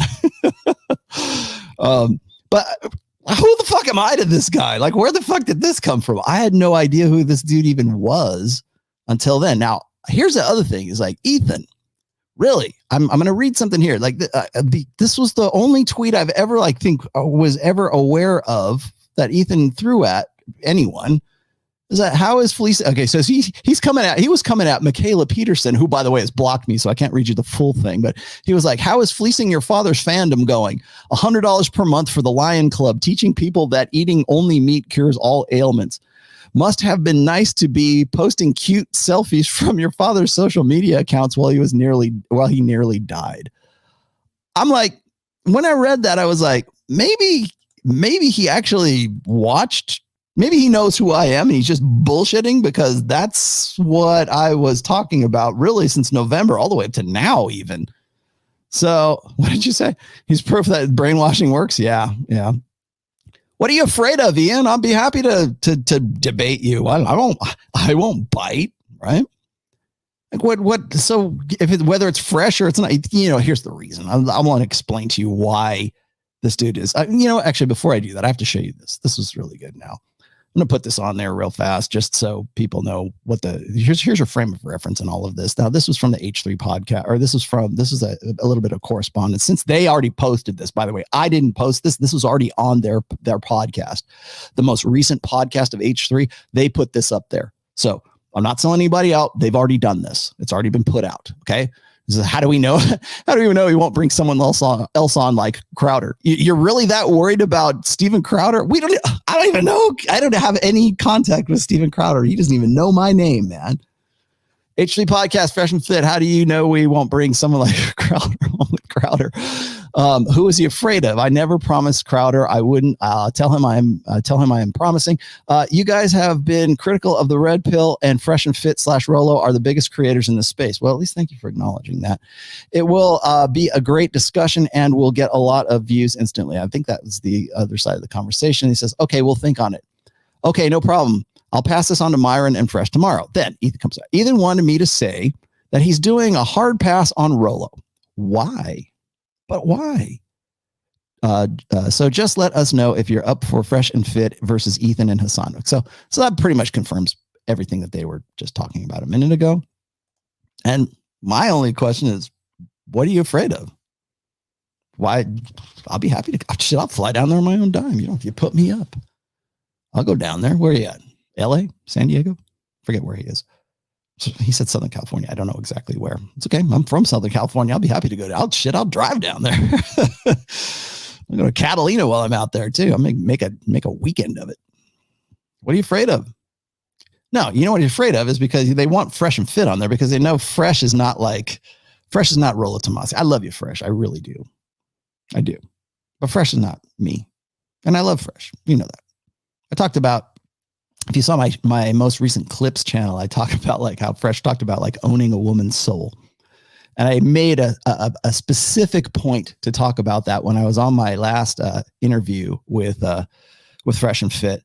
And I knew it was going to be fun. I knew it was going to be like sort of a little slightly controversial, I guess. But like Fresh will say things, and I know where he's coming from. I tried to make this clear in that clip. I know where he's coming from. And he starts talking about like owning a woman's soul when Abba is on the show with him. And that's kind of one of the things that set off all that bullshit that happened in August.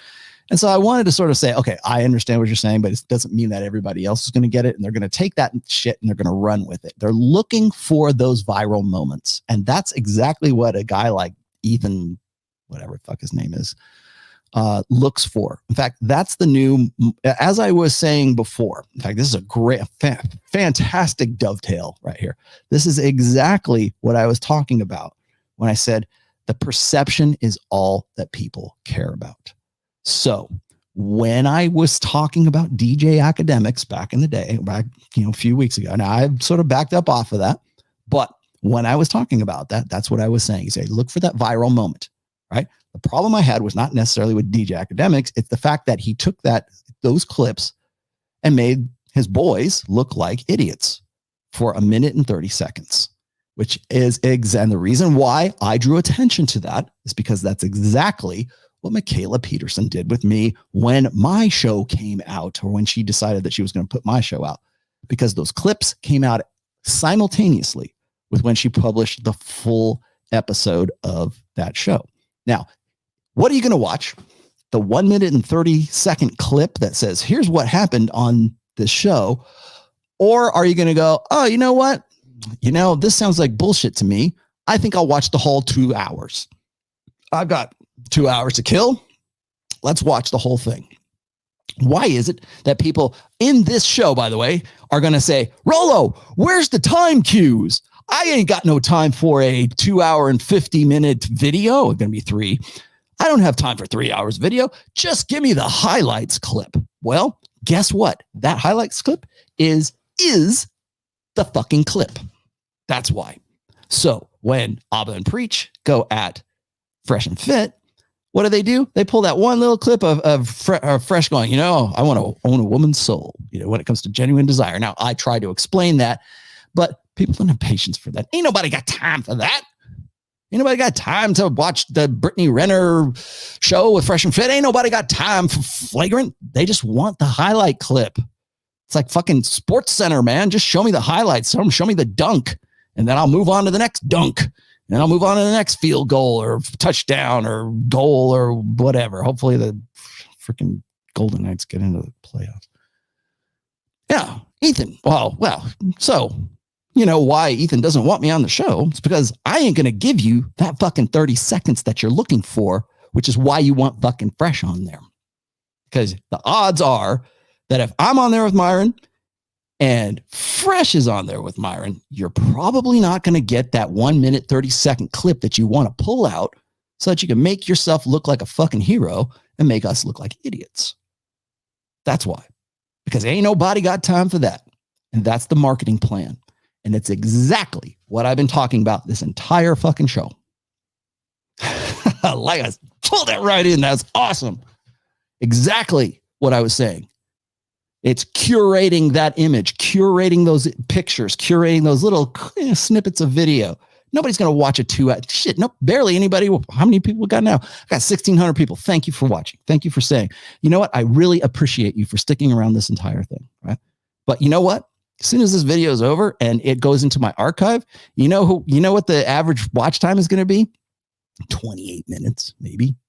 And even then it's going to be because I put in like chapter markers and, here's what he talked about that, And by the way, I do that for every one of these. Actually, I don't do it. I have a guy, Eduardo. Thank you, Eduardo, for being such a trooper with me. And I do pay him. But I always do those clips. Not immediately, because he actually has to watch the whole thing and clip these things up. So please, and I know, God damn it, just by me like saying this is what's going to happen. In the comments, going to be, where's my time cues? I ain't got time for this. I'll guarantee you that's the first, like within the first 4 comments. Once I hit stop end broadcast, that's what you're going to say. All right. Because ain't nobody got time for that. And that's why guys like Ethan get all bent out of shape and they try to yuck it up. No, the reason when you make fun of me, the reason you want to like, be fucking middle school bullshit, is because I'd fucking wipe the floor with you. I would fucking like, destroy you when it comes to like any kind of, and even Myron will probably, I don't even have to be there really. Myron will probably wipe the floor with you. But the fact is that you still want Fresh on there because the odds are the Fresh is going to say, own your soul. And that's going to be the clip that you throw out. That's why. That's the new marketing plan. Somebody watches. You want to know why shorts are more popular. If you go and you look at my shorts or eat my shorts, you want to go and look at like Rich Cooper's shorts are great, man. You go and look at his short clips. He's like 75,000, 120,000 views because it's 45 seconds. People have time for that. But if you say, oh, the Michaela Peterson interview between Rollo Tomassi and Michaela is this, and I only have to spend 30 seconds to figure it out, fuck yeah, I'm going to watch that. And that's what you're going to form your opinion based on, whoever you like best. And it could be me or it could be her, right?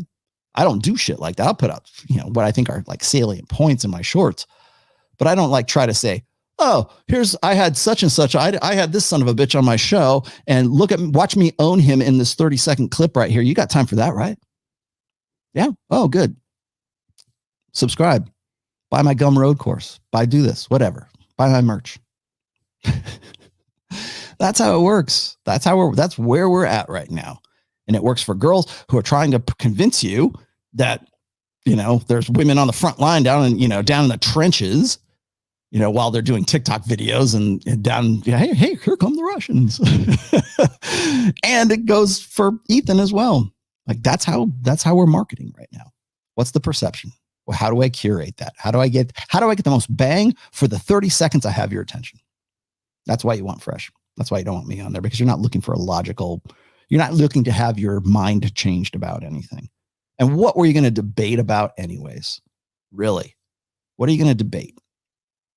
All it's going to be like when I watched Flagrant 2 and I watched Myron on there, if you go and you ain't nobody got time for that. But if you watch parts of Flagrant 2 and you look at the video in there where like Akash is calling him a Neanderthal or some shit like that or whatever it is. If you look at those little clips and then you compare those clips to like some of the little bits of the interview that Adam Sosnick did with the 2 girls that were there and Fresh and Fit were there ain't no viral clips right there because they were on their game, because they were in a neutral, objective, studio, as opposed to we're going to really fucking dress these guys down. That's what Akash and Andrew Schultz went into that interview thinking.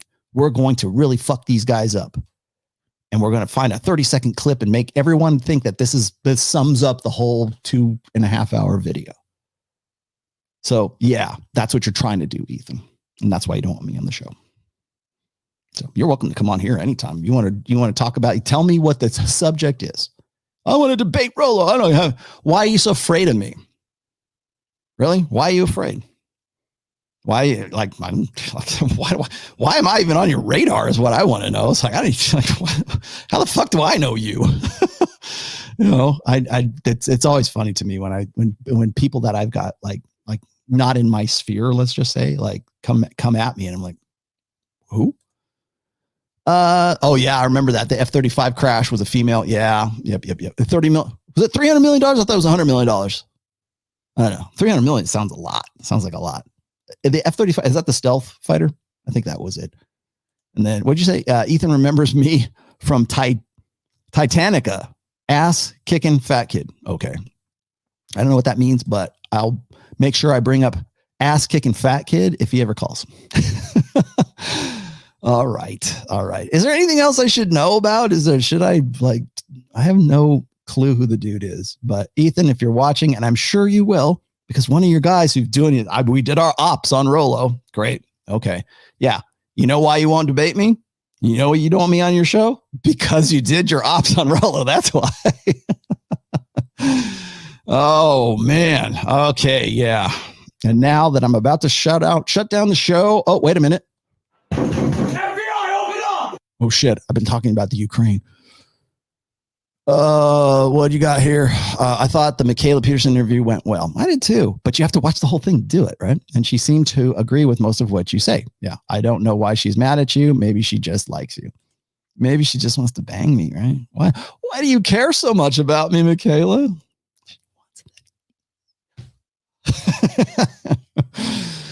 Torsha, did you leave? Are you out now? I think you're gone. All right. I'm going to ask you guys this one time. Should I have Tori on the show? Should I do a special? I was thinking about doing maybe a Wednesday show. I'll get Tori on here, and I'll get Kevin. Maybe I'll get Kevin. Say, I'll get my newbies, get my new kids. I need the kids class. Let's have a kids class, right? She wants the All right. You want me to? Should I? Yes, please. Put a 1 in the chat, or put a 2 if you don't. Should I have her on? No, please. But she did such a bang up job on the Abba and Preach thing, which I was actually going to cover, because Abba and Preach have been talking shit about the red pill again, blah, blah, blah. Here's what the red pill's all about. I'm at the point right now where it's like nobody, first of all, ain't nobody got time for that. And then second of all, it's like, who's listening to these guys? Like, these are the dudes going on like virtual dates with, Nina unrated, unplugged, whatever, deflated. Nina deflated. Do I need to do a breakdown video of anything? Would you rather I do like more like nuts and bolts stuff like today, rather than like, oh, here's why these people are wrong. They're very, very wrong. Yeah. Abba got milked. Yes. Maybe that's the one I should do. Should I do the Abba got milked one? I did see that, by the way. I didn't even know what milked was. And I swear to God, I hang out with Sterling Cooper of all people, and I still had no idea what the fuck is this guy talking about. I am sad to say that I now know what milking is. And if you don't know what milking is, don't Google it. Please just spare yourself the horror. Okay. Especially if you're a dude. Spare yourself. You think so? I got 50-50 right now. People keep saying, oh, no, yes. What is milked? Don't. Just, there are certain questions. Yeah. There are certain questions you should not ask. Technological chaos. There are certain questions that just should be just left to, you can die without knowing those things. Trust me. Oh man. Oh, okay. So announcements. I've decided that I am going to actually speak at the CME, Donovan Sharp's convention. I will be selling tickets through my site and through this channel here. I'm going to probably end up doing a full a dedicated video. It might be like a 20-minute, 30-minute video to it, but I am going to do it. I decided to. Oh, yuck. What are you doing? Don't put this shit. Don't put this in my fucking chat. That's not even a troll, and I should ban you for that. I'm going to be speaking at the CME, the Convention of Masculine Excellence. I still think it needs a better name, but I'm going to speak at that. I've decided it's going to be in Miami, half of which is because it's going to be in Miami. I'll probably be on Fresh and Fit when I do that. It will be the 19th through the 21st of May. May is going to be a very busy month for me, gentlemen and ladies. Lady too, ladies. I am also going to be at the Rebel. Well, I'm going to be speaking at George Gammon's Collective, which is a private talk thing that he does. I think he does that 4 times a year. So I think it's quarterly. That will be in Texas, it's Frisco, Texas, in May as well. That's the weekend before the CME, and I will be speaking at the CME. To answer your question before anybody asks, no, I am not going to be the keynote speaker. I chose not to do that. Just because I would rather be there and get down to business rather than be just sort of like the celebrity of I'm not going to be the belle of the ball, right? Rather just sit there and talk to you guys. And I don't know who's going to be this. Maybe it should be, honestly, I think it should be Donovan, but Myron's going to be there. I'm going to be there. I think Joker's going to be there as well. I know, I believe Hotep Jesus is going to be there. Kevin Savo will be there. So it's going to be like sort of this all-star cast, let's just say. So if that sounds like something you want to do, start marking your calendars. It will be in May in Miami, and it will be the 19th through the 21st, I think. So right around there. Certainly the 19th is when it starts. Am I working with Richard Cooper? No, not actively, but it's like, there's not like, people keep asking about Rich. Rich is doing his thing. That's all. But there's, you know, he says, you know what, I'm going to go do this. I'm like, okay, it's fine. Same, you know, kind of like I see John from Modern Life Dating doing that too, right? It's like, he's kind of aiming in a different direction. So is Rich right now. And we're still I'm on good terms with both of those guys. So I don't think that there's anything, you know, like, oh, there's something fishy going on. Just, I do that, and I do this, right? So,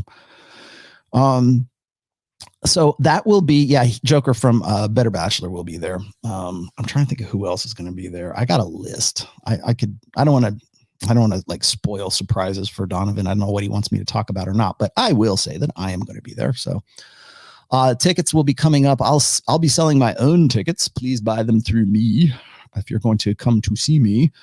But that will be in Miami. And then, so that's a collective, will be the weekend before that, unless you are in George Gammon's collective associate. He has a private group called The Collective. I'll be doing a talk there with Robert Kiyosaki. I'll be there with, so Robert Kiyosaki, George Gammon, Ken McElroy will be there. I'm trying to remember who, I think Tom Wheelwright will be there. I'm trying to think of some other the people who will be there as well. If you want to join the collective, go to George Gammon's YouTube channel or his website, and you can I'm sure you can join through there. And then in June, I will be again I should just buy a place in Miami, right? I will be in Miami once more, but this will be for the Rebel Capitalist show or the Rebel Capitalist conference, and that's open to everybody. So that will be, I believe it's the first or the second week of June. And that again will be in Miami. I was at the one in Houston in January, which was really good. It was really fun. I'm going to be doing a workshop at Rebel Capitalist. Unless George asks me to be a featured speaker, I will be doing that workshop. It will be very similar to what I did at the Rebel Capitalist in Houston in January. So if you missed that, now you got a chance to come to an intensive that's a workshop that I'll be doing. And that's something I'm running myself. This is the first time I get to actually be involved in the business side of it. So rather than having somebody else do it for me. So that will be a workshop at the Rebel Capitalist. I believe it's the second weekend, might be the second weekend of June. I'll give you the dates later as we get closer to it.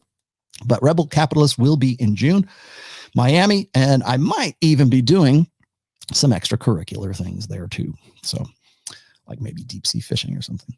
Anyways, what do you got here at the end? Do you get flustered, scared when women use social aggression and manipulation when debating you? Not anymore. I have no reason to be anymore. That's a good question. That's a really back health 101. Can you help me with my back? Here's a good example, back health 101. When I was on You Are Here with Elijah Schaefer and Sydney Watson, and I was on there with Ariella, I think that was probably the first real good test. I think she was trying to maybe not deliberately, but like sort of like just her natural reflexive reactions to what I was saying. That's, women try to fluster you. You're right. With an emotional appeal, or they get like aggressive and they try to, it's almost as if women like default towards shame. I think that's a preferred weapon. Like, well, you live in a gynocentric social order, so you should be ashamed of yourself for thinking those things. Actually, the guys on Flagrant 2 tried to do exactly that. They were arguing like bitches is what they were trying to do. And I would expect the same thing from Ethan, whatever his fucking name. What is it, Ethan's name? Ethan Schneider? Ethan Hawke. I forget what it is. Ethan, anyways, whatever your name is, fuckface. So I mean, that's exactly what I would expect from, that emotional appeal, because when you can't argue from a rational perspective, or when you don't have a counter argument, the only counter argument most people have is to default to who hurt you. Now, if somebody says who hurt you, I either just sort of go, okay, we've reached the point of diminishing returns. This has been fun. Thank you. I'm Rollo Tomassi. Come buy my book. Right. That's usually I opt out at that point. If I don't opt out at that point, I will call out that and I'll go, why do you think that my upbringing is in any way relevant to this? Sometimes it's better to call that shit out. Especially if you're like if you're right in the middle of a debate and a woman goes, who hurt you? Like the girls that were on with Adam Sosnick, when they couldn't come back with any counter argument, what did they try to do to Myron? Really? Have you ever been in love? What the fuck difference does it make? That's not what we're talking about. No, what was your childhood like? What was your mom and dad? What are you, fucking Dr. Freud? No, but see, that's the thing is because they're female, we think of them as like, oh, well, they have a deeper understanding of empathy and psychology. Have you ever taken a psychology class in your life? No. Oh, okay. But why are you trying to psychoanalyze me? Because I'm female and I have this supernatural capacity for empathy. And the way to find out is to see who hurt you, because only a person who says what you say could have had a really tough childhood, and you must be bitter because you wouldn't be bringing this up and making me feel bad with data and stats and everything else that I have no counter argument for. So clearly we don't agree on the actual things. And what you're saying is that it's making me feel bad. So if I'm feeling bad, it must be because you want me to feel bad. That's exactly what Brittany Renner did when she was on there with DJ Academics and Fresh and Myron. Her first thing out of her mouth.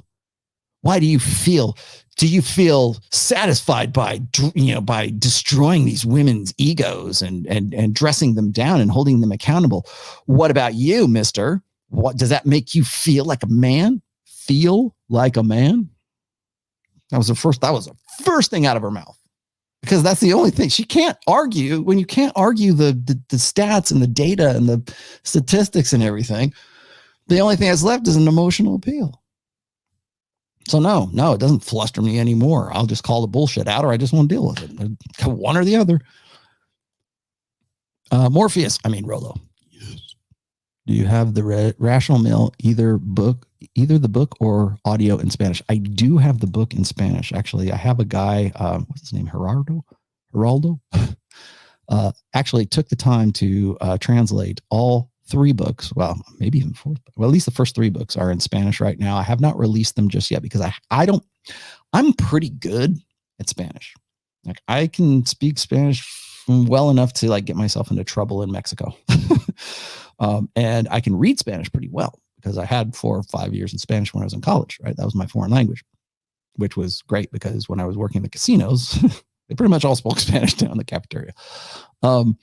But I'm definitely not the person to be proofing a book in Spanish. So once I've got book 5 out, which by the way, should be coming out midweek, maybe by the end of this week, depends on when Amazon comes back to me with the approval. So it's out for approval with Amazon right now. So people asking me, when's the 5th book coming? Soon, very soon. As soon as they say, here, change this or do these things, or here's the grammatical errors, and there'll be some. Then yes, but very soon. It's done actually. It's just I gotta get it back. So Spanish, yes. Translations are definitely a big priority for me, by the way, and not just Spanish. Although that'll probably be the first one I do. There's already a Korean translation and there's a Polish translation of the first one. So those ones are already out and available. Thank you for that super sticker that I cannot put on screen because StreamYard won't let me. But you know what? You went to a lot of trouble. So let's give you this. Thank you for the sticker. I like stickers. I can see them, by the way. I can only see them on the YouTube feed, though, which I do look at. Is that it? I think that is it. Okay. So I think that's it. Yes. Okay. So that's my story, and I'm sticking with it. Thank you guys for watching. This is the Rational Male. I should also, you know what? Damn it. I really need to start putting this on there. By the way, for all you guys who are trying to hit me up for there, let's put that on there. By the way, whenever people give you shit or they start, you start talking, you hear people talking shit about guys who like do copyright strikes and stuff like that. You have to remember that doing a copyright strike on YouTube, by the way, that's why I put the Rational Male logo up there, my little bug down there at the bottom, right? It's very difficult to get a copyright strike enforced on YouTube unless it's very blatantly obvious. So using my material on people like want to give me shit, which I'm sure they're probably like Ethan and the rest of these guys are probably going to want it. Fine. You have my permission. Please go ahead and give me shit. But I do know that a trademark strike, which by the way, the Rational Male is a registered trademark since 2015, is much more easily enforceable. That's why I'm putting these things on there. I got to remember to do that.